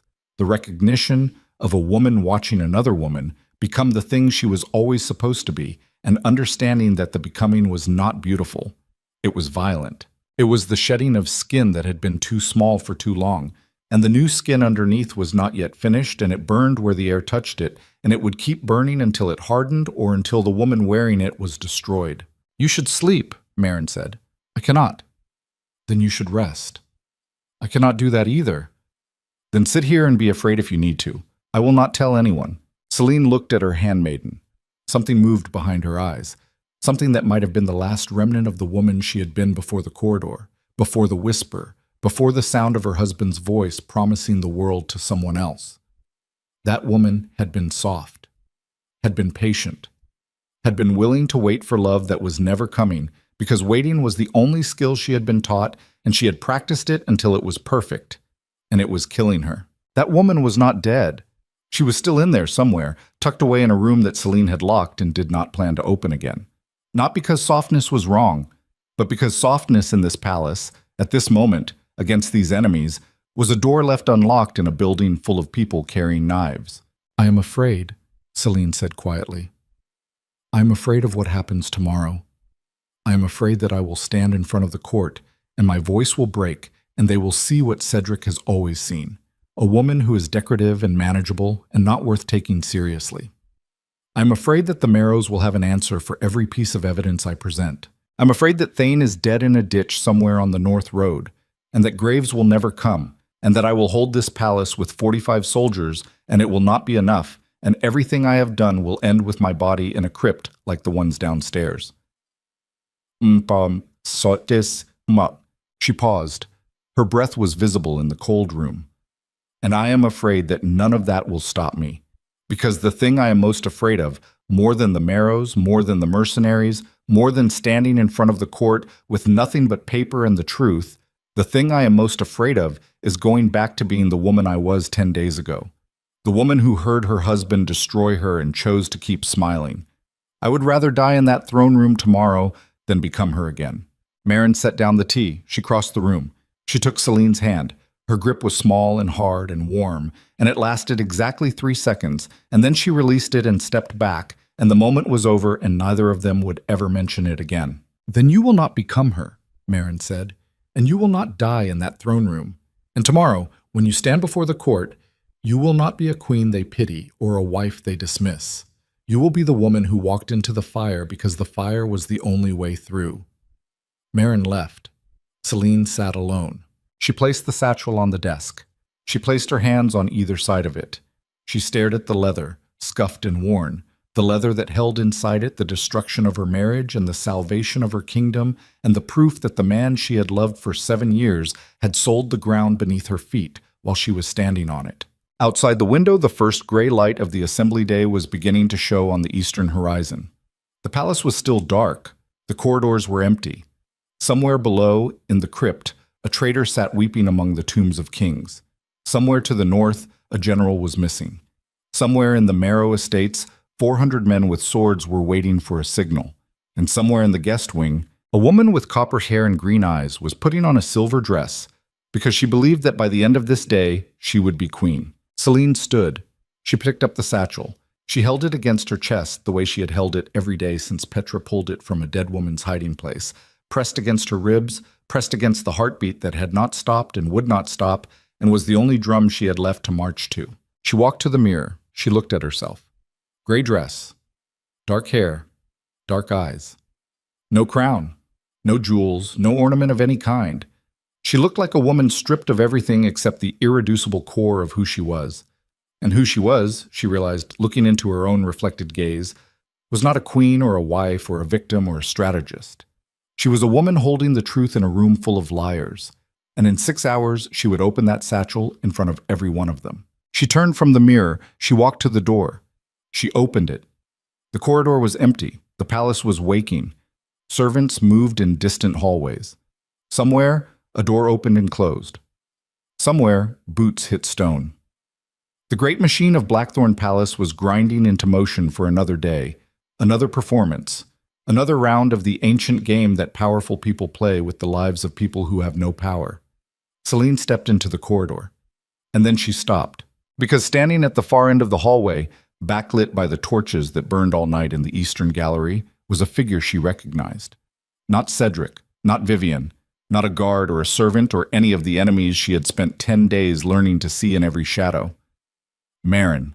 And beside Marin, with his hand on her shoulder and his mouth close to her ear, speaking words that Celine could not hear from this distance, but could read in the angle of their bodies and the intimacy of their posture, and the way Marin's sharp face was turned upward toward his, with an expression that was not fear and not submission, but something worse, something that looked like complicity, was Lord Alaric Strand, the chief advisor, the thin man with the thin mouth who controlled the treasury and survived regime changes and served whoever sat on the throne because serving was how he stayed alive. Strand finished speaking. Marin nodded once.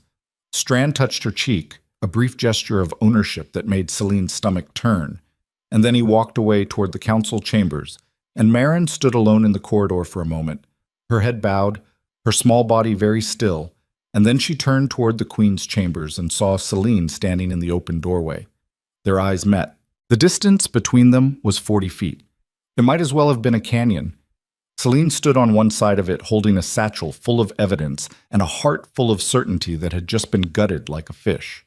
Marin stood on the other side with her sharp face gone white and her bird-quick eyes frozen in the particular stillness of a creature caught between two choices and discovering that both of them are lethal.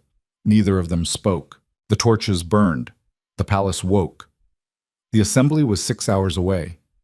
And the woman Celine had trusted most in the world, the woman who knew every secret and every plan and every name and every weakness, the woman who knocked 321 because that was their code, their language, their private country inside the public prison of the palace. That woman stood at the end of the corridor with another man's touch still warm on her cheek and the look of someone who has been carrying a betrayal for longer than anyone suspected and has just realized that the weight of it is about to come crashing down. Celine took one step backward. She closed the door. She locked it. She pressed her back against the wood and felt the satchel against her chest and heard her own breath coming in short, sharp pulls. And she did not cry, and she did not scream, and she did not break because she had already been broken 10 days ago in a dark corridor listening to her husband give her away. And what was left after that breaking was something that could not be broken again because it was made of the breakage itself, forged from it, hardened by it. And if this was what survival looked like, then survival was not a gift. It was a weapon. And she would use it. 6 hours. No allies. No army. No safety net of any kind. Just a woman, a satchel, and a throne room full of enemies who did not yet know that the most dangerous person at the assembly would not be the king or the mistress or the lord or the general. It would be the queen they forgot to watch. She did not open the door for Marin. Not when the knock came 10 minutes later. 321, their code, their private country, now revealed as occupied territory. Not when the knock came again, softer, more urgent. Not when Marin's voice slid through the wood like a knife through a gap in armor. Celine, please. It is not what you think. It is not what you think. The universal language of the caught.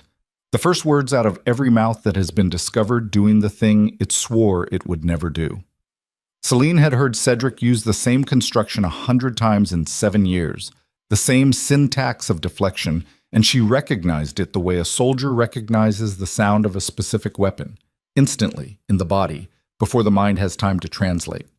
She did not answer. She moved to the desk. She opened the satchel. She counted the documents, every page, every signature, every damning number in Lorna's dead, meticulous hand. All present, all intact. Marin had not touched them. Whatever she had given Strand, it was not the physical evidence. It was something else. Knowledge, details, the timeline, the names of the people Celine had recruited, the location of the sealed postern, the arrest of Vane, the plan to present evidence at the assembly. Everything Marin knew, Strand now knew. And everything Strand knew, the Marrows would know within the hour. Celine sat very still and felt the architecture of her entire plan shift beneath her, like the deck of a ship that has struck something deep and unseen. The plan had been built on the assumption of surprise. Walk into the assembly, present the evidence before anyone expects it, force the court to choose before the Marrows can react. That surprise was gone now. Strand would tell Vivian, Vivian would tell her father, and Lord Erasmus Marrow, the man who had never lost a political battle in his life, would walk into the throne room with a counter-strategy already built and waiting. She had 5 hours. No allies she could trust absolutely, an enemy who now knew she was coming. She could cancel, she could retreat, she could hide the satchel and return to being the quiet queen and wait for another opportunity that might never come, because the Marrows would remove her before she could gather the strength to try again. She stood up. No, retreat was the thing they expected. Retreat was what every version of Celine they had ever known would do. The decorative queen, the managed wife, the woman who collected kindnesses like a beggar collecting coins, and never once asked why she had to beg for what should have been hers by right. That woman would hear that her plan was compromised and she would fold, quietly, gracefully, the way she folded everything. And the Marrows would breathe easy, and Cedric would sign another decree, and Vivian would put on her silver crown, and the kingdom would continue its slow slide into the control of a family that saw it not as a nation, but as a business with a particularly elaborate storefront. Celine picked up the satchel. That woman was locked in a room she would never reopen. She dressed. Not the gray dress. She went to the wardrobe and pulled out the midnight blue gown she had worn to the winter moon banquet, the night everything changed, the night she had stood in a dark corridor and heard her life collapse and had walked back into the light wearing a smile that was the last lie she would ever tell on someone else's behalf. She put it on. She fastened every clasp herself. No handmaiden, no help. Her fingers were steady. The silk settled against her body like an old alliance being renewed. She looked in the mirror. The woman who looked back was not smiling. Her eyes were clear and dark and set deep in a face that had lost weight in 10 days, the cheekbones sharper now, the jaw more defined, as if the flesh had burned away to reveal the structure underneath. And the structure was harder than anyone had guessed. She picked up the satchel. She pressed it against her ribs. She walked to the door. She unlocked it. She opened it. The corridor was empty. Marin was gone. Celine walked toward the throne room. The palace was in motion around her. Servants carrying platters, guards taking positions, nobles arriving through the main entrance in carriages that gleamed with fresh polish, and coats of arms that announced their bloodlines like advertisements for ancestry. The assembly was the most important political event in Valadorn's calendar, the one day when every house was required to present itself before the crown, and the palace received them all with the practiced grandeur of an institution that had been performing this ritual for centuries and had gotten very good at making power look like pageantry. Celine moved through it all, and nobody stopped her. Nobody questioned her. A queen walking through her own palace on Assembly Day was the most natural thing in the world, and that naturalness was her last remaining advantage. They did not know that the woman walking past them was carrying enough paper to collapse the monarchy. They did not know that the satchel pressed against her ribs contained the signature of a king who had sold his own kingdom. They saw a queen in a blue dress, and they saw what they had always seen, a surface, a function, a decoration, and they let her pass because decorations do not require scrutiny. She reached the anteroom behind the throne hall. Through the double doors she could hear the growing murmur of the assembly, hundreds of voices blending into a single low roar that sounded like the ocean or like a crowd that has not yet decided whether it is a mob. She placed her hand against the door. The wood vibrated under her palm. "Your Grace." She turned. Britta Voss stood behind her, dressed in full palace guard regalia, her gray hair cropped close, her gravel voice pitched low enough to be heard only by the two of them. "Vane's men know he is missing," Britta said. "They discovered it an hour ago. 3 of them have defected. The others are confused but holding position. I have 42 soldiers loyal to me inside the palace. The postern is sealed. The main gate is reinforced. The east and west entries are covered. And outside? My scouts report movement on the north road. Large group, armed, moving toward the city. Estimated arrival, 3 hours." 3 hours. The assembly would last at least 2. If she could present the evidence and force a decision before the mercenaries arrived, the military threat became irrelevant. If she could not, 42 soldiers against 400 was not a battle. It was arithmetic.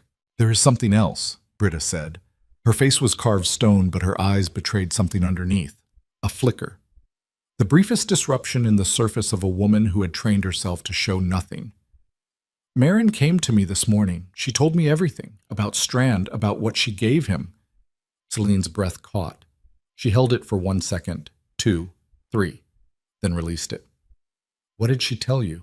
"She said Strand approached her 2 weeks ago, before any of this began, before you heard the king in the corridor.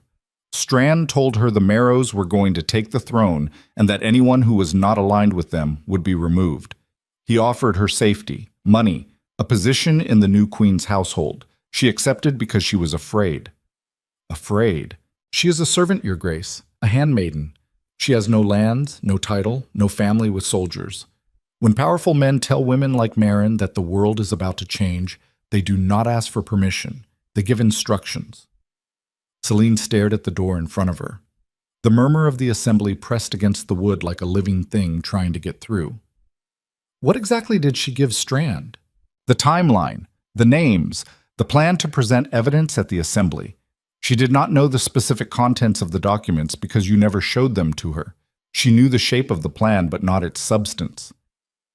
"So the Marrows know I am coming. They do not know what I am bringing." "Correct." Celine absorbed this. She rotated it in her mind, examining it from every angle, measuring the damage against the remaining advantage, and what she found was a gap. A narrow gap. The kind of gap that exists between what an enemy expects and what an enemy is prepared for. And in that gap, there was room. Not much, but enough. The Marrows knew she planned to present evidence. They did not know the evidence included a land transfer agreement that proved Cedric had sold sovereign territory. They were expecting financial records, perhaps military contracts, the kind of corruption that could be explained away or buried under legal technicalities. They were not expecting treason. They were not expecting the one document that could not be explained, could not be spun, could not be softened by any amount of political maneuvering because it was a signature on a page that said the King of Valadorn had given away a piece of his kingdom in exchange for the support of a family that intended to own him. "Where's Marin now?" Celine asked. "In the servants' hall. She wanted to come to you. I told her to wait." Did she say anything else? She said she was sorry. She said she had been feeding Strand information since the beginning, but that she tried to limit it. She said she never told him about the land transfer because she did not know about the land transfer. And she said that if you want her arrested, she will go quietly. Celine closed her eyes.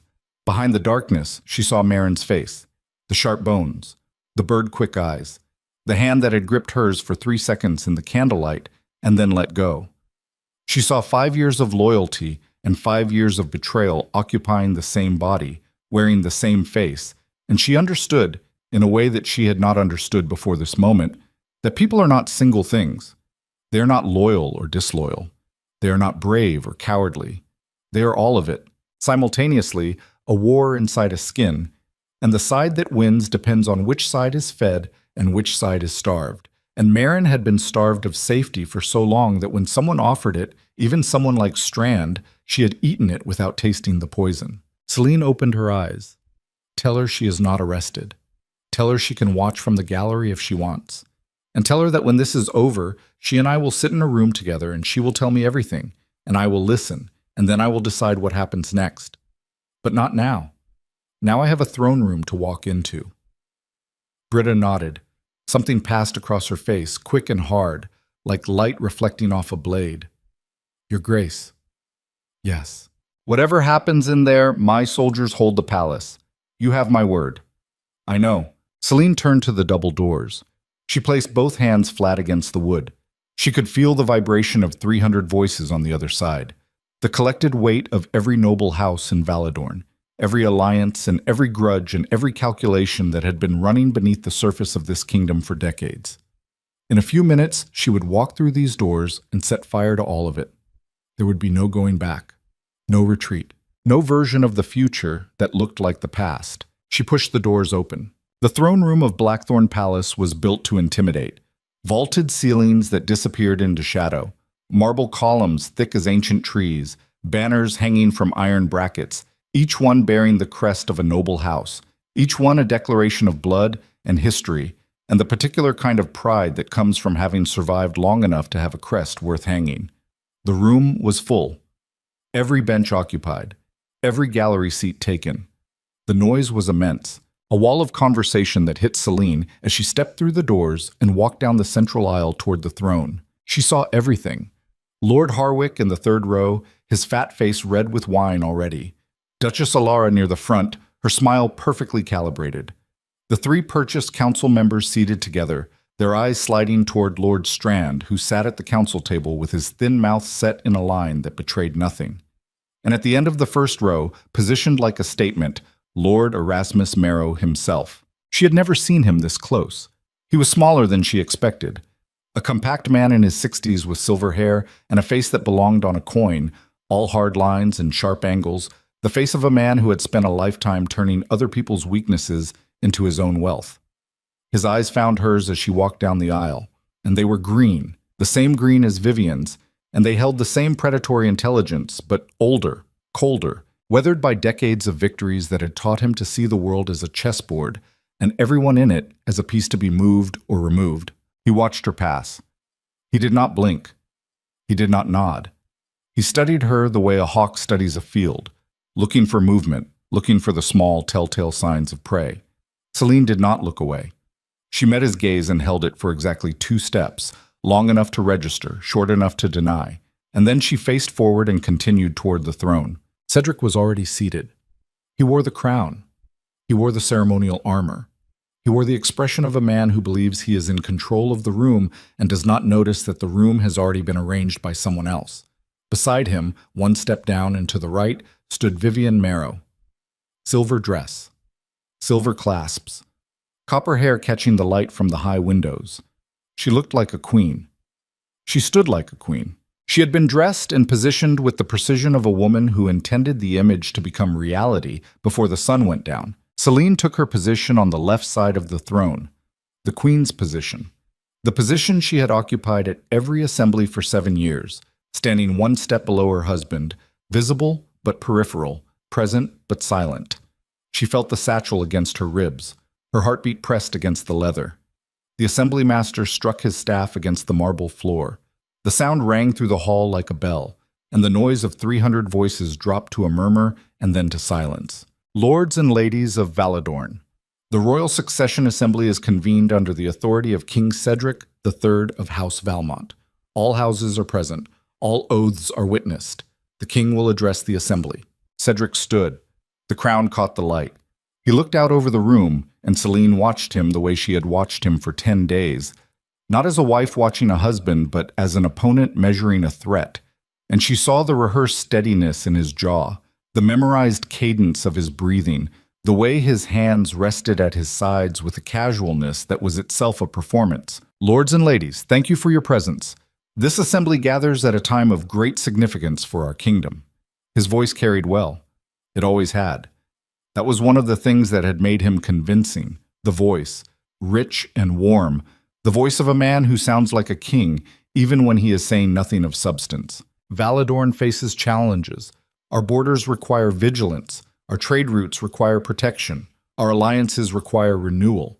And the crown itself requires the strength and unity to meet these demands. He paused. The room was silent. 300 faces turned upward, waiting. It is for this reason that I must address a matter of personal significance that bears directly on the future of the monarchy. Celine felt the shift. The room felt it too. A subtle change in the air pressure, the way a room changes when someone is about to say the thing everyone has been waiting for and dreading in equal measure. She saw Lord Erasmus Marrow lean forward 1 inch. She saw Vivian's chin lift by a fraction. She saw Strand's thin mouth tighten. The Queen and I have served Valadorn together for 7 years. Her dedication to this kingdom has been unwavering. But the demands of the crown require a partnership that is suited to the challenges ahead, and it is my judgment that the future of Valadorn would be best served by a transition in the royal household. The murmur began, low, spreading through the room like water through sand. Celine stood on the Queen's step and listened to her husband announce her disposal in the language of statecraft, and she felt the satchel against her ribs, and she counted her own heartbeats because counting gave her something to focus on other than the sound of a man she had loved framing her destruction as a policy decision. I will be seeking the council's approval to dissolve the royal marriage and to name Lady Vivian Marrow as the new queen consort. This decision reflects not only my personal commitment to the kingdom's future, but also the strengthened alliance between the crown and House Marrow, whose contributions to Valadorn's defense and prosperity have been invaluable. The murmur became a roar. Some of it was shock, some of it was outrage, and some of it, too much of it, was the sound of people who had already been told this was coming and were performing surprise for the benefit of those who had not. Celine counted the faces. She saw who was shocked and who was acting. She filed the information. She breathed. Cedric raised his hand. The room quieted. I understand this is unexpected. I ask for the Assembly's trust and patience as we navigate this transition. Lady Marrow. He turned to Vivian. He extended his hand. She took it. And in that gesture, that single public clasp of fingers, the entire room saw the future the king had already decided for them. A future in which the quiet queen in the blue dress was removed, and the copper-haired woman in silver took her place, and the Marrow family moved from the margins of the throne to its center. Celine stepped forward. I request the right to address the assembly. Her voice cut through the murmur like a blade through cloth. Not loud, not trembling, clear and level and carrying to every corner of the vaulted room because she had aimed it there, projected it the way Thane had taught her to project commands across an open field, from the diaphragm, from the gut, from the place where breath and will meet and produce a sound that cannot be ignored. Cedric looked at her. She saw the flash of surprise, then the flash of irritation, then the calculated mask of tolerance that a man wears when he wants the room to see him as generous even as he is denying someone everything. The queen wishes to speak, the assembly master said. By tradition, the consort has the right to address matters pertaining to the royal household. Of course, Cedric said. His voice was warm. His eyes were not. Celine, you may speak. She turned to face the room. 300 faces. Some sympathetic, some curious, some hostile. Lord Erasmus Marrow watching with his hawk eyes. Vivian standing beside the throne, with her hand still in Cedric's, her green gaze steady, her posture carrying the absolute confidence of a woman who believes the game is already won and is merely waiting for the final formality. Celine opened the satchel. I thank the king for his generosity in allowing me to speak. I will be brief. She pulled out the first document. She held it up. The paper caught the light from the high windows. This is a record of payments made from the Crown Treasury to a company called Northern Shield Holdings over the past 3 years. Northern Shield Holdings is a phantom enterprise. It has no offices, no employees, no operations. It exists solely to receive money from the Crown and redirect it to the personal accounts of Lord Erasmus Marrow. The silence was absolute. Not the silence of a room waiting, the silence of a room that has been struck. Lord Erasmus did not move. His face did not change, but his green eyes narrowed by a fraction, and in that fraction, Celine saw the first crack in the armor of a man who had never lost a political battle. She pulled out the second document. This is a military supply contract signed by the king and countersigned by Lord Dorian Marrow, commander of the Thornwall garrison. The contract specifies the purchase of arms and provisions at prices inflated by 30% above market value. The surplus was not returned to the treasury. It was used to fund the recruitment and equipping of a private mercenary force that answers not to the crown, but to Lord Erasmus Marrow directly. The murmur returned, louder now. She heard individual words breaking through the noise: treason, impossible, prove it. And she fed on those words because they told her the room was listening and the room was afraid, and afraid rooms are rooms that can be moved. She pulled out the third document, and the fourth, and the fifth. One by one, she laid them out in the air like cards in a game that had been rigged for 3 years and was now being played face-up for the first time. Bribery records for 3 council members, correspondence between Strand and the Marrow estate detailing the schedule of payments, testimony from Treasury officials who had been dismissed for noticing what they were not supposed to notice. Cedric's face had gone white. Not the white of anger, the white of a man watching the walls of his own house collapse inward and realizing that he is standing in the center of the debris field. Celine, he said, that is enough. It is not enough, she said. It is not nearly enough. She reached into the satchel one final time. She pulled out the land transfer agreement. She held it up, and the room could see the royal seal, red wax pressed into paper, the seal that carried the authority of the crown and the weight of every king who had used it before Cedric and every king who would never use it again if this document meant what it appeared to mean. This is a land transfer agreement dated 6 months ago. It transfers permanent ownership of the Thornwall border territory from the Crown of Valadorn to Lord Erasmus Marrow. Not a lease. Not a concession. Permanent. Sovereign. Territory that belongs to this kingdom and its people, signed away by the king in exchange for the military and political support of a family that has been systematically looting the treasury and building a private army on our soil. She turned to Cedric. It bears your signature. The room erupted. Not a murmur. Not a roar. An explosion of sound, 300 voices detonating simultaneously.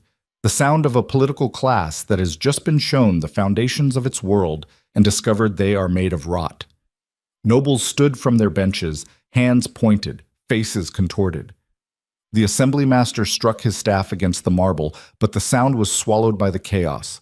Cedric stepped towards her. His face was no longer white. It was gray, the color of ash, the color of a man whose blood has retreated from his skin because his body knows, before his mind admits it, that he is in mortal danger. "Where did you get these?" he said. His voice cracked on the last word.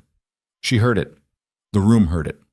300 people heard the king's voice break, and they filed it away in the place where people store the information that will determine which side they choose when the choosing comes.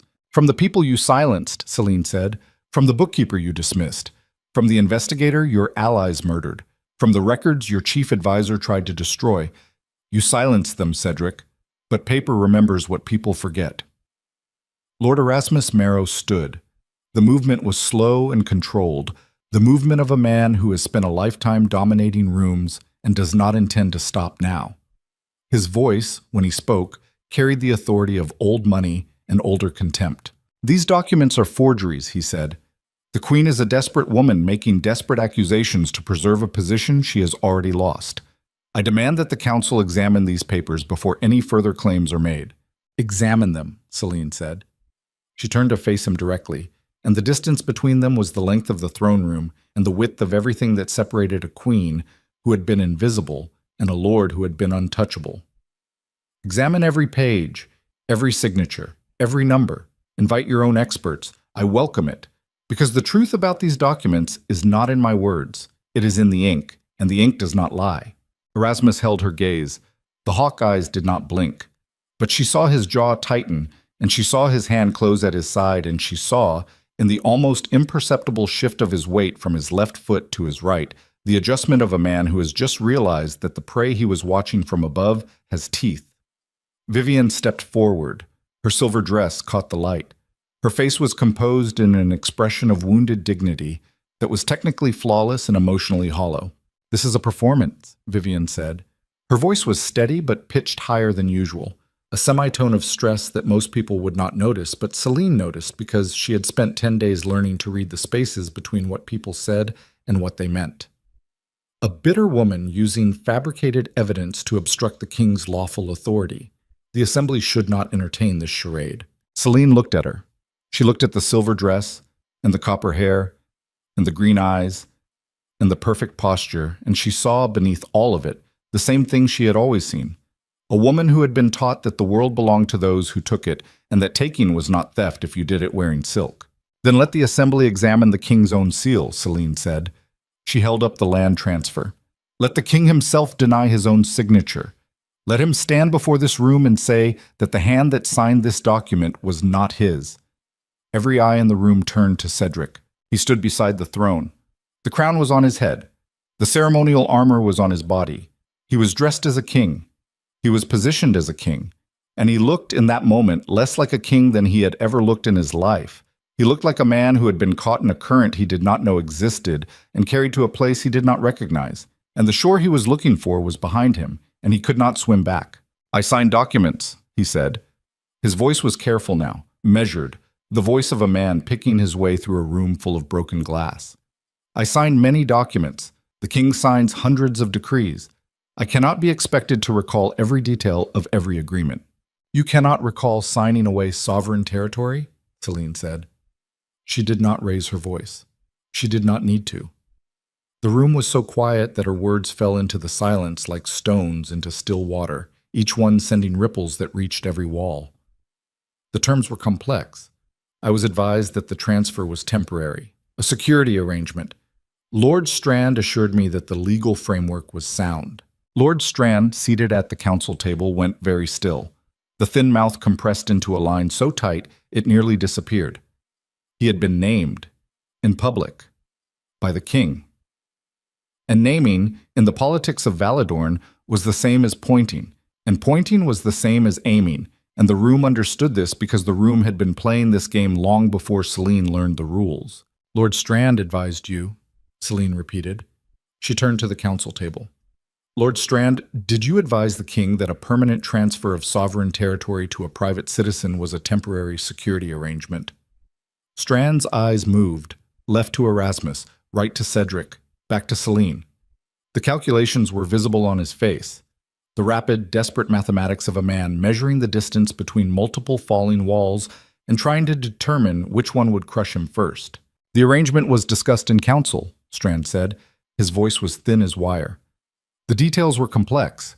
The security implications required discretion." "Discretion," Celine said. "You call it discretion. The Treasury calls it embezzlement. The military calls it treason. And the people of the Thornwall territory, the people whose land was sold without their knowledge or consent, what do they call it?" The room held its breath. And then, from the back of the throne room, a sound. Not a voice, not a shout. A sound that cut through the silence with the precision of a blade cutting through skin. The sound of heavy doors opening, iron hinges, stone grinding. Every head turned. General Aldrich Thane walked through the doors of the throne room. He was not alone. Behind him, in 2 columns, marched 40 soldiers wearing the crimson and black of the Redstone garrison. They were armed. They were disciplined. They moved with the mechanical precision of men who have been given orders and intend to follow them without deviation. Thane was limping. His left arm hung at an angle that suggested it had been broken and badly set. His face was bruised, the scar along his jaw reopened and crusted with dried blood. He looked like a man who had been beaten and left for dead and had gotten up anyway, not because he was strong, but because lying down was not an option the universe had offered him. He walked down the central aisle. His boots struck the marble. The sound echoed off the vaulted ceiling. 300 faces watched him pass. He stopped in front of the throne. He looked at Cedric. He looked at Vivian. He looked at Lord Erasmus Marrow. Then he turned to Celine. The Marrows ambushed me on the North Road. 12 men. They killed my horse and broke my arm and left me in a ravine. They assumed I was dead. I was not. I reached Redstone Keep on foot. Lord Marshal Graves sends his regards and his garrison. He paused. The blood on his face caught the light. 40 soldiers entered with me. The rest, 1,800, are outside the city walls. Lord Erasmus Marrow's mercenaries were intercepted at dawn. They are surrounded. They have been given the choice between surrender and annihilation. He turned to face the room. They chose surrender. The sound that erupted from the assembly was not cheering and not relief. It was the sound of a structure collapsing. The political structure that the Marrows had built over 3 years of bribes and manipulation and quiet violence, collapsing in real time, in public, in front of every noble house in Valadorn. Lords who had been sitting in calculated silence stood and pointed at Erasmus. Council members who had taken Marrow money looked at each other with the wild eyes of men who realize the ship they boarded is going down and the lifeboats are already full. Lord Erasmus Marrow did not collapse. He did not run. He stood in his place and watched his empire disintegrate around him with the expression of a man who has lost before, even though he had not, even though this was the first time, because a man who has spent his life winning eventually develops a theoretical understanding of losing that he keeps locked away for the day it becomes relevant. That day had arrived. "This is not over," he said. His voice was quiet, but it carried. "Evidence can be challenged. Charges can be contested. The law protects everyone, even those accused by a queen with a personal vendetta." "The law will protect you," Celine said. "The law will give you a trial. The law will examine every document, every signature, every payment, and the law will determine whether a man who bought a kingdom's council, built a private army on its soil, murdered its citizens, and conspired to place his daughter on its throne deserves the protection he is now claiming." She looked at him. The hawk eyes looked back. "I hope you find the law as generous as you found the treasury." Guards moved. Not Britta's palace guards. Thane's soldiers. They positioned themselves on either side of Lord Erasmus. They did not touch him. They did not need to. Their presence was its own verdict. Vivian. She stood beside the throne in her silver dress, and she watched her father being flanked by soldiers, and she did not move. She did not speak. She stood perfectly still, and her face, that beautiful, calculated face, held an expression that Celine had not seen on it before. Not defeat. Not surrender. Rage. The pure, concentrated rage of a woman who has been told since birth that the world is hers to take and is now watching it refuse her grasp. "Vivian Marrow," Celine said, "you will be escorted to your chambers to await formal charges. You are accused of conspiracy to usurp the throne, complicity in the murder of Petra Locke, and the abduction of Lorna Grieve." "You have no proof I killed anyone," Vivian said. Her voice was low, but it cut. The rage was in it, not hidden, displayed, wielded like a weapon she no longer had reason to conceal. "I have your handwriting on a note instructing a palace guard to open the eastern gate for your father's mercenaries. I have testimony from Commander Vane naming you as his contact, and I have the word of every servant who watched you walk these halls like you already owned them." Vivian stared at her. The green eyes burned. For a long, suspended moment, the two women faced each other across the space where a throne sat empty because the king who should have been sitting in it was standing to the side, forgotten, irrelevant, watching the woman he had tried to discard and the woman he had tried to crown destroy each other with a clarity and ferocity that made his own power look like what it had always been, borrowed. Vivian turned. She walked toward the doors. Soldiers fell into step on either side of her. Her silver dress whispered against the marble. She did not look back. Celine watched her go. She felt nothing. Not triumph. Not satisfaction. She felt the absence of something, the absence of the anger she had carried for 10 days. And in its place was a hollow space that would need to be filled with something eventually, but not now. Now there was still work to do. She turned to the throne. Cedric stood beside it. He was not looking at the room. He was not looking at the soldiers or the nobles or the chaos of a court that was realigning itself around a new center of gravity.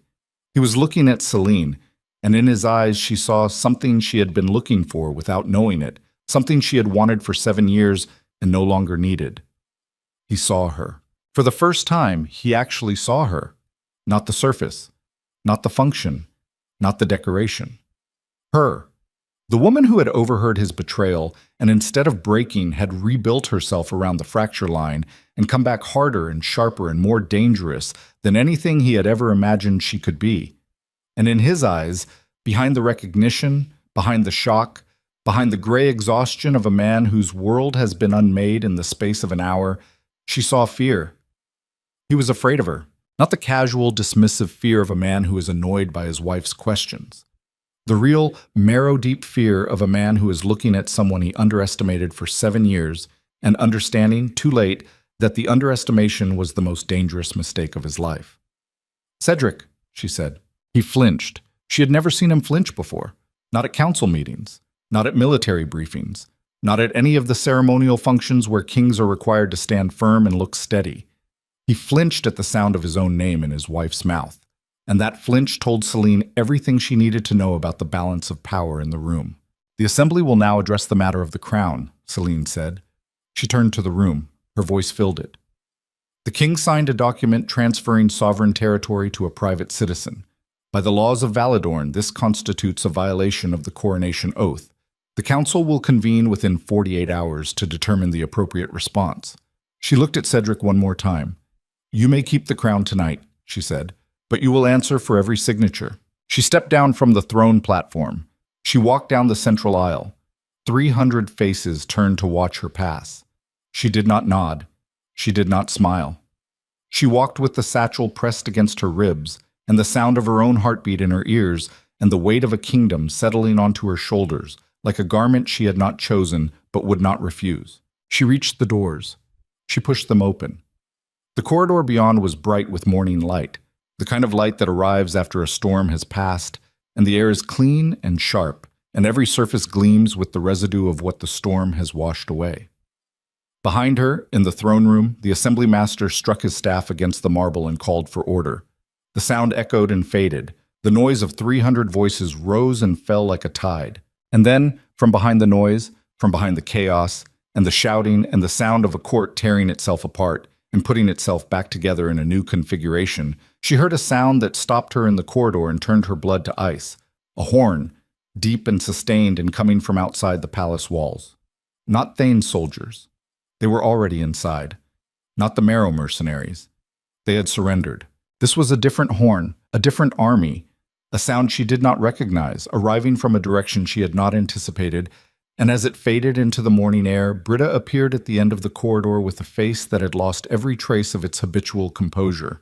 "Your Grace, riders from the eastern border. Thornwall has fallen. Dorian Marrow did not send all his men to the capital. He kept a garrison of 200 at the border, and when he received word that his father was arrested, he opened the gates." Celine's hands went still on the satchel. Opened the gates to whom? Britta's voice, when it came, was the voice of a woman delivering the one piece of news that no amount of preparation could have accounted for. "The Vale Thori, the enemy kingdom beyond the northern mountains. Dorian Marrow let them through. They are marching south, 2,000 strong, and they are 3 days from the capital." The corridor was silent. The morning light poured through the windows, and Celine stood in that light holding a satchel full of evidence that had just become irrelevant because the kingdom she had spent 10 days trying to save from internal corruption was now facing something she had never planned for, never imagined, never considered possible. An invasion. And the only army between the Velthori and the capital was the same army she had just used to arrest the one family that controlled the northern defenses. The horn faded. Celine stood in the corridor with the morning light cutting across her face, and the sound of the assembly dissolving into panic behind her, and the single, irreducible fact pressing against her skull like a blade held flat. 2,000 enemy soldiers were marching toward a capital whose northern defenses had just been opened from the inside by a man whose father she had arrested 30 minutes ago. She did not have time to feel the weight of it. Weight was something you felt when you stopped moving, and she could not stop moving because stopping meant the machinery of collapse would outrun her, and there would be nothing left to save. She turned to Britta. "How many soldiers does Thane have inside the city?" 40 with him. The rest of the Redstone garrison, 1,800, are positioned outside the walls dealing with the surrendered mercenaries. Get Thane, now. Bring him to the War Council chamber and send riders to the Redstone garrison commanders. I need those 1,800 men redeployed north within the hour. Britta moved. She did not ask for clarification. She did not question the authority of a queen who had not yet been formally granted military command. She moved because the building was on fire, and the woman giving orders was the only person in it who was not standing still. Celine walked to the War Council chamber. It was a room she had never entered, a low-ceilinged stone space beneath the throne room that smelled of old maps and candle wax, and the particular kind of sweat that men produce when they are making decisions about who will live and who will die. The walls were covered with maps of Valadorn's borders, its roads, its fortifications, its rivers and mountain passes, and the narrow corridors of land through which armies had moved for centuries. She stood in front of the northern map. She found Thornwall. She traced the road south with her finger, the same road the Vaelthori would be marching, through the hill country, through the Ashford Valley, through the farmland that fed the capital, through the lives of thousands of people who had no idea what was coming. 3 days, at forced march. Less if they moved light and fast. More if they stopped to loot, which they would, because armies that come through opened gates come expecting plunder. Thane arrived. He moved through the door with his broken arm held against his body and his bruised face set in the expression of a man who has received bad news on top of bad news and has decided to stop reacting to the news and start reacting to the reality underneath it. Dorian Marrow opened Thornwall, he said. Not a question. Yes. How many Vaelthori? 2,000. Britta's scouts estimate 3 days. Thane went to the map. He placed his good hand flat against the northern corridor and stared at it the way a surgeon stares at an injury, assessing damage, calculating intervention, determining whether the patient can be saved or whether the best outcome is managed decline. The Redstone garrison is 1,800, he said. If they march north within 2 hours, they can reach the Ashford Valley in a day and a half. The valley is narrow, good ground for defense. A smaller force can hold a larger one if the terrain is right. Can they hold 2,000? They can hold 2,000 long enough for reinforcements to arrive. Lord Hale commands the western garrison at Ironmere, 600 men. If we send riders now, he can reach the valley in 2 days. 2,400 against 2,000. In a defensive position, with prepared ground, that is enough. It is not comfortable. It is enough. Celine studied the map. She traced the Ashford Valley with her finger. Narrow, flanked by ridges. A single road running through it like a thread through a needle. If the Redstone garrison could reach the valley before the Vaelthori, they could turn it into a bottleneck. The enemy would have numbers, but not room to use them. The terrain would fight on Valadorn's side. If. What about the capital? She asked. If we send the Redstone garrison north, we have 40 soldiers inside the city. 40 soldiers and a palace full of nobles, who just watched you dismantle the most powerful family in the kingdom. Some of them will help. Some of them will hide. But none of them will challenge you right now because you are the only person in this city who looks like they know what they are doing. Celine looked at him. His face was a ruin. The bruises were deepening from red to purple. The reopened scar along his jaw was crusted with blood that had dried and cracked. His broken arm hung at an angle that made her stomach tighten. He looked like a man who should be in a bed being tended by healers, and instead he was standing in a war room pointing at maps with his one good hand and calculating how to save a kingdom that had been trying to destroy itself for the past 3 years. You should have that arm set properly, she said. After. After what? After we win. She almost smiled. She sent the orders. Riders went out within the hour, galloping north with sealed commands bearing the royal seal, which Celine had taken from the throne room before the assembly master could lock it away. She did not have the legal authority to issue military commands. She did not have the council's approval. She did not have anything except the evidence she had presented, the soldiers who had followed Thane into the throne room, and the raw, unspoken agreement of every person in the palace who had watched her stand before the court and tear the corruption out by its roots, and decided that this woman, this quiet, invisible, underestimated woman, was the only person in the kingdom whose orders were worth following. The next 72 hours were the longest of Celine's life. She did not sleep. She did not leave the War Council chamber except to eat standing in the corridor and to change clothes once, trading the midnight blue gown for a plain gray tunic and trousers that a servant brought because the gown was not practical for a woman who was spending 18 hours a day bent over maps and dispatch reports. Riders came and went. Messages arrived from the Redstone garrison, which had broken camp and was marching north at a pace that would reach the Ashford Valley in 36 hours.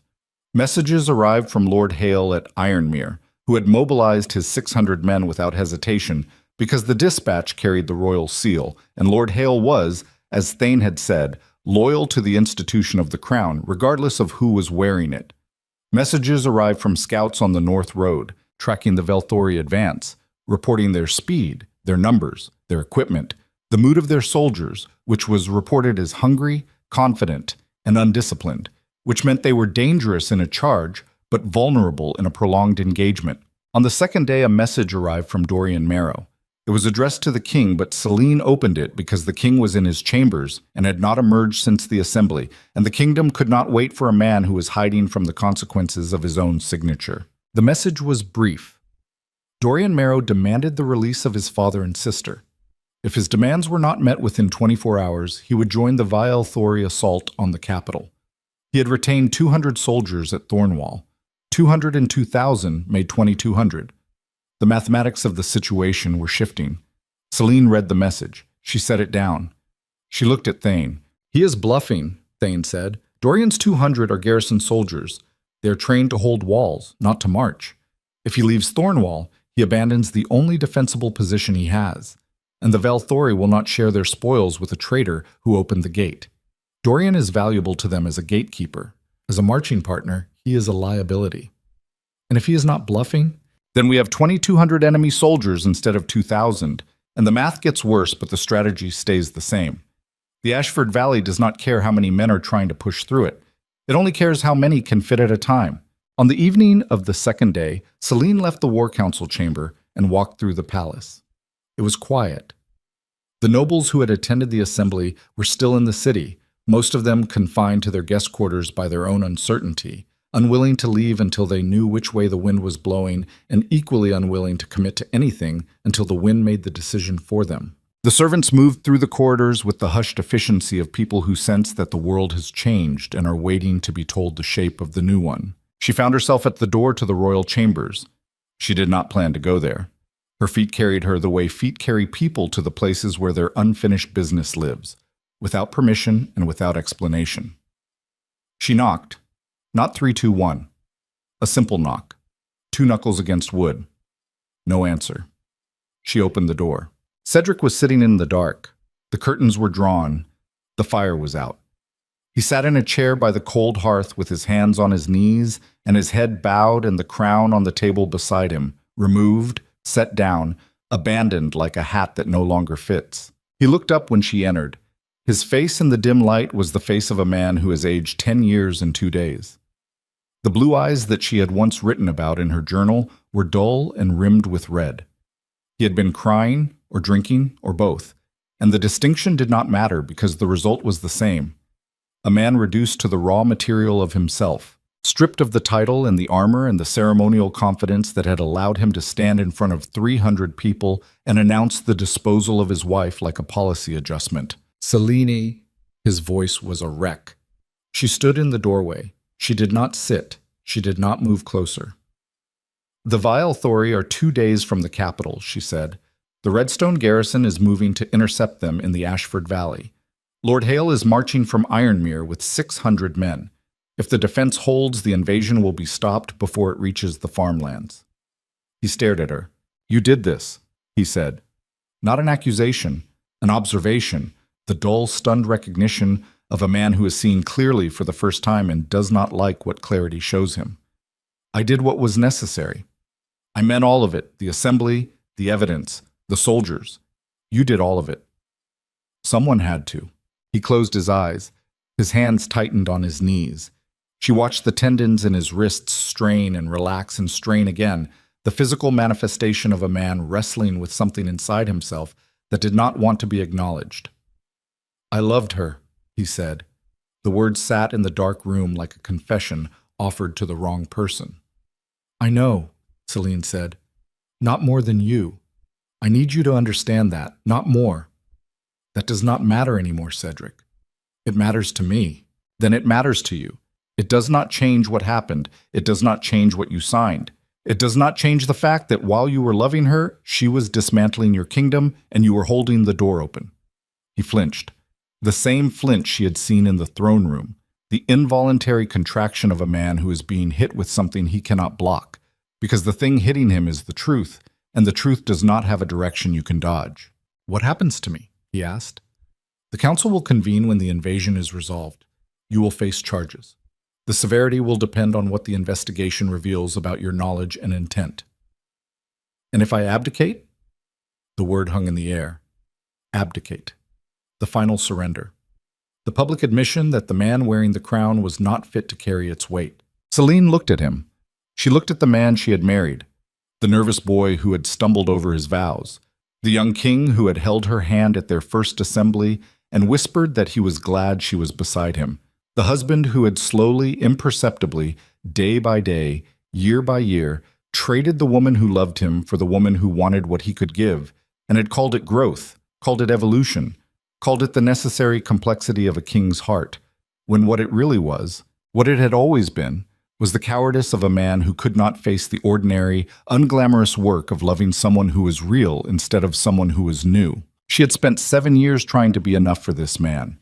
She had bent herself, shrunk herself, reshaped herself into every configuration she thought he needed, and none of them had worked because the problem was never her shape. The problem was that he was not looking at her at all. He was looking past her, over her, through her, at something shinier on the horizon, and no amount of reshaping could compete with the brightness of a thing that has not yet been touched. She understood this now, not with anger, not with grief, with the calm, settled clarity of a woman who has walked through fire and emerged on the other side and discovered that the thing she was carrying, the thing she thought she could not live without, was the thing that was burning her. If you abdicate, she said, the council will likely reduce the charges. The kingdom needs stability more than it needs punishment. You would live in exile, comfortably but removed. And the crown? The crown goes to the next in line. He looked at her. There is no next in line. We have no children. The nearest blood claim is a cousin in the eastern provinces who has not been to court in 15 years. Or the council appoints a ruling monarch. The silence that followed was not empty. It was full of the thing neither of them was saying, the possibility that was forming in the air between them like condensation on cold glass, visible but untouched. They will choose you, he said. Perhaps. Not perhaps, certainly. You stood in front of the assembly and did what I never could. You told the truth. You held the room. You saved the kingdom from my mistakes. They will choose you because you are the only person in Valadorn who has earned it. Celine did not respond to this. She did not need his validation. There had been a time when his approval was the currency she used to measure her own worth, when a kind word from him could sustain her for days, and a cold silence could hollow her out for weeks. That time was over. Not because she had stopped caring, because she had started caring about something larger than his opinion of her. She had started caring about the kingdom that existed beyond the walls of this room, the farmers and the merchants and the soldiers and the servants and the thousands of ordinary people who woke up every morning and built their lives on the assumption that someone, somewhere, was protecting the ground they stood on. Cedric had failed them. She would not. Get some rest, she said. The next few days will be difficult. She turned to leave. Celine. She stopped. She did not turn back. I'm sorry. She stood in the doorway with her back to him and her hand on the frame, and she heard the words and she measured them the way she measured everything now, not for their sincerity, which was probably real, but for their utility, which was zero. Sorry did not rebuild the northern defenses. Sorry did not bring back Petra Locke. Sorry did not undo a land transfer or dissolve a private army or close a gate that had been opened to an invading force. I know, she said. She left. She closed the door. She walked back to the War Council chamber, and the weight she carried was not grief and not anger, and not the complicated, tangled residue of a 7-year marriage that had been built on hope and demolished by neglect. The weight was simpler than all of that. It was responsibility. The raw, undecorated burden of being the person who has to make the decisions. When the decisions are hard, and the information is incomplete, and the margin for error is the distance between survival and destruction. She sat down at the map table. She picked up the latest dispatch from the Redstone garrison. They had reached the Ashford Valley. They were digging in. The narrow ground favored them. The ridges on either side would prevent flanking. The single road was being barricaded. She read the dispatch twice. She set it down. She closed her eyes for exactly 30 seconds. Not to sleep. To gather herself, to pull the scattered pieces of who she had been and who she had become into a single coherent thing that could face whatever was coming next without fracturing. When she opened her eyes, she was ready. The Battle of Ashford Valley lasted 9 hours. The dispatches came in fragments, each one a piece of a picture that Celine assembled in the War Council chamber, the way a surgeon assembles an understanding of an injury, piece by piece, nerve by nerve, each piece revealing both what was working and what was failing. The Redstone garrison held the barricades for the first 3 hours. The Valthori assault was fierce but disorganized, 2,000 men pushing through a narrow valley against prepared defenses. And the math that had terrified Celine turned out to be less terrifying in practice because the valley did exactly what Thane had promised it would do. It compressed the enemy force. It turned their numbers from an advantage into a liability. Men pushed forward into men who were already pushing forward, and the result was a crush of bodies that could not maneuver and could not retreat and could only press against the barricades like water pressing against a dam that was bending but not breaking. In the 4th hour, Lord Hale arrived from the west with his 600 men. They came through a ridge pass that the Valthori had not scouted and hit the enemy flank like a hammer striking an anvil. The dispatches describe confusion in the Valthori ranks, units breaking apart, officers losing control. The confident, hungry, undisciplined army that had marched through an opened gate expecting easy plunder, discovering that the kingdom they were invading had teeth they had not anticipated. By the 7th hour, the Valthori were in retreat. Not a rout, not yet, but a deliberate withdrawal northward, back through the valley, back toward Thornwall, carrying their wounded and leaving their dead on ground that did not belong to them and never would. By the 9th hour, it was over. The final dispatch arrived at sunset. The Valthori had retreated beyond Thornwall. Dorian Marrow, who had remained inside the fortress with his 200 garrison soldiers, had attempted to close the gates as the Valthori retreated through them, trapping himself inside with an army that now viewed him not as an ally, but as the man who had promised them an easy victory and delivered a bloody defeat. The last report said Dorian had been taken prisoner by the Valthori commanders. His fate was uncertain. His relevance was over. Celine read the dispatch. She set it down on the table beside the map. She placed her hands flat on the wood and she breathed, and the breath she took went deeper than any breath she had taken in 13 days, deeper than her lungs, deeper than her chest, all the way down to the place where the fear and the fury and the grief and the determination had been stored in compressed layers like geological strata, each one laid down by a different disaster, each one hardening the ones beneath it. She exhaled. Thane was standing by the door. His arm had been set and splinted by a physician who had come to the War Council chamber because Thane refused to go to the physician. His face was still a ruin of bruises. He looked at Celine across the room, and in the last light of the sunset coming through the narrow windows, his iron eyes held something that she had seen before but never this clearly. Not respect. Something beyond respect. The recognition of a soldier who has watched someone survive a battle they should not have survived and understands that survival, at this level, is not luck or skill, but the expression of something fundamental about the person, something that was always there, hidden, compressed, waiting for the pressure that would force it to the surface. "It is over," he said. "The battle is over," she said. "The rest is just beginning." He nodded. He knew what she meant. The military crisis was resolved, but the political crisis was a wound that had been opened and not yet stitched. The king had signed away territory. The most powerful family in the kingdom was under arrest. The council was compromised. The northern border was breached and would need to be rebuilt. And the woman who had held it all together was not yet queen and might never be, because power in Valadorn was not given to the person who deserved it, but to the person the system decided to recognize. And the system was old and slow and did not always recognize what it should. 3 days later, the council convened. Celine stood before them in the same war council chamber where she had spent 72 hours directing the defense of the kingdom. She wore the gray tunic. She had not changed back to courtly dress. The tunic was practical and plain, and it said something about the woman wearing it that no silk gown could say, that she had done the work, that she had carried the weight, that she was not asking for the crown, but she was not pretending she had not earned it. The council was diminished. The 3 purchased members had been removed and were awaiting trial. Lord Strand had been arrested. The remaining members sat in their chairs with the hollow, exhausted faces of men who had watched the structure they served nearly collapse and were still not sure it would hold.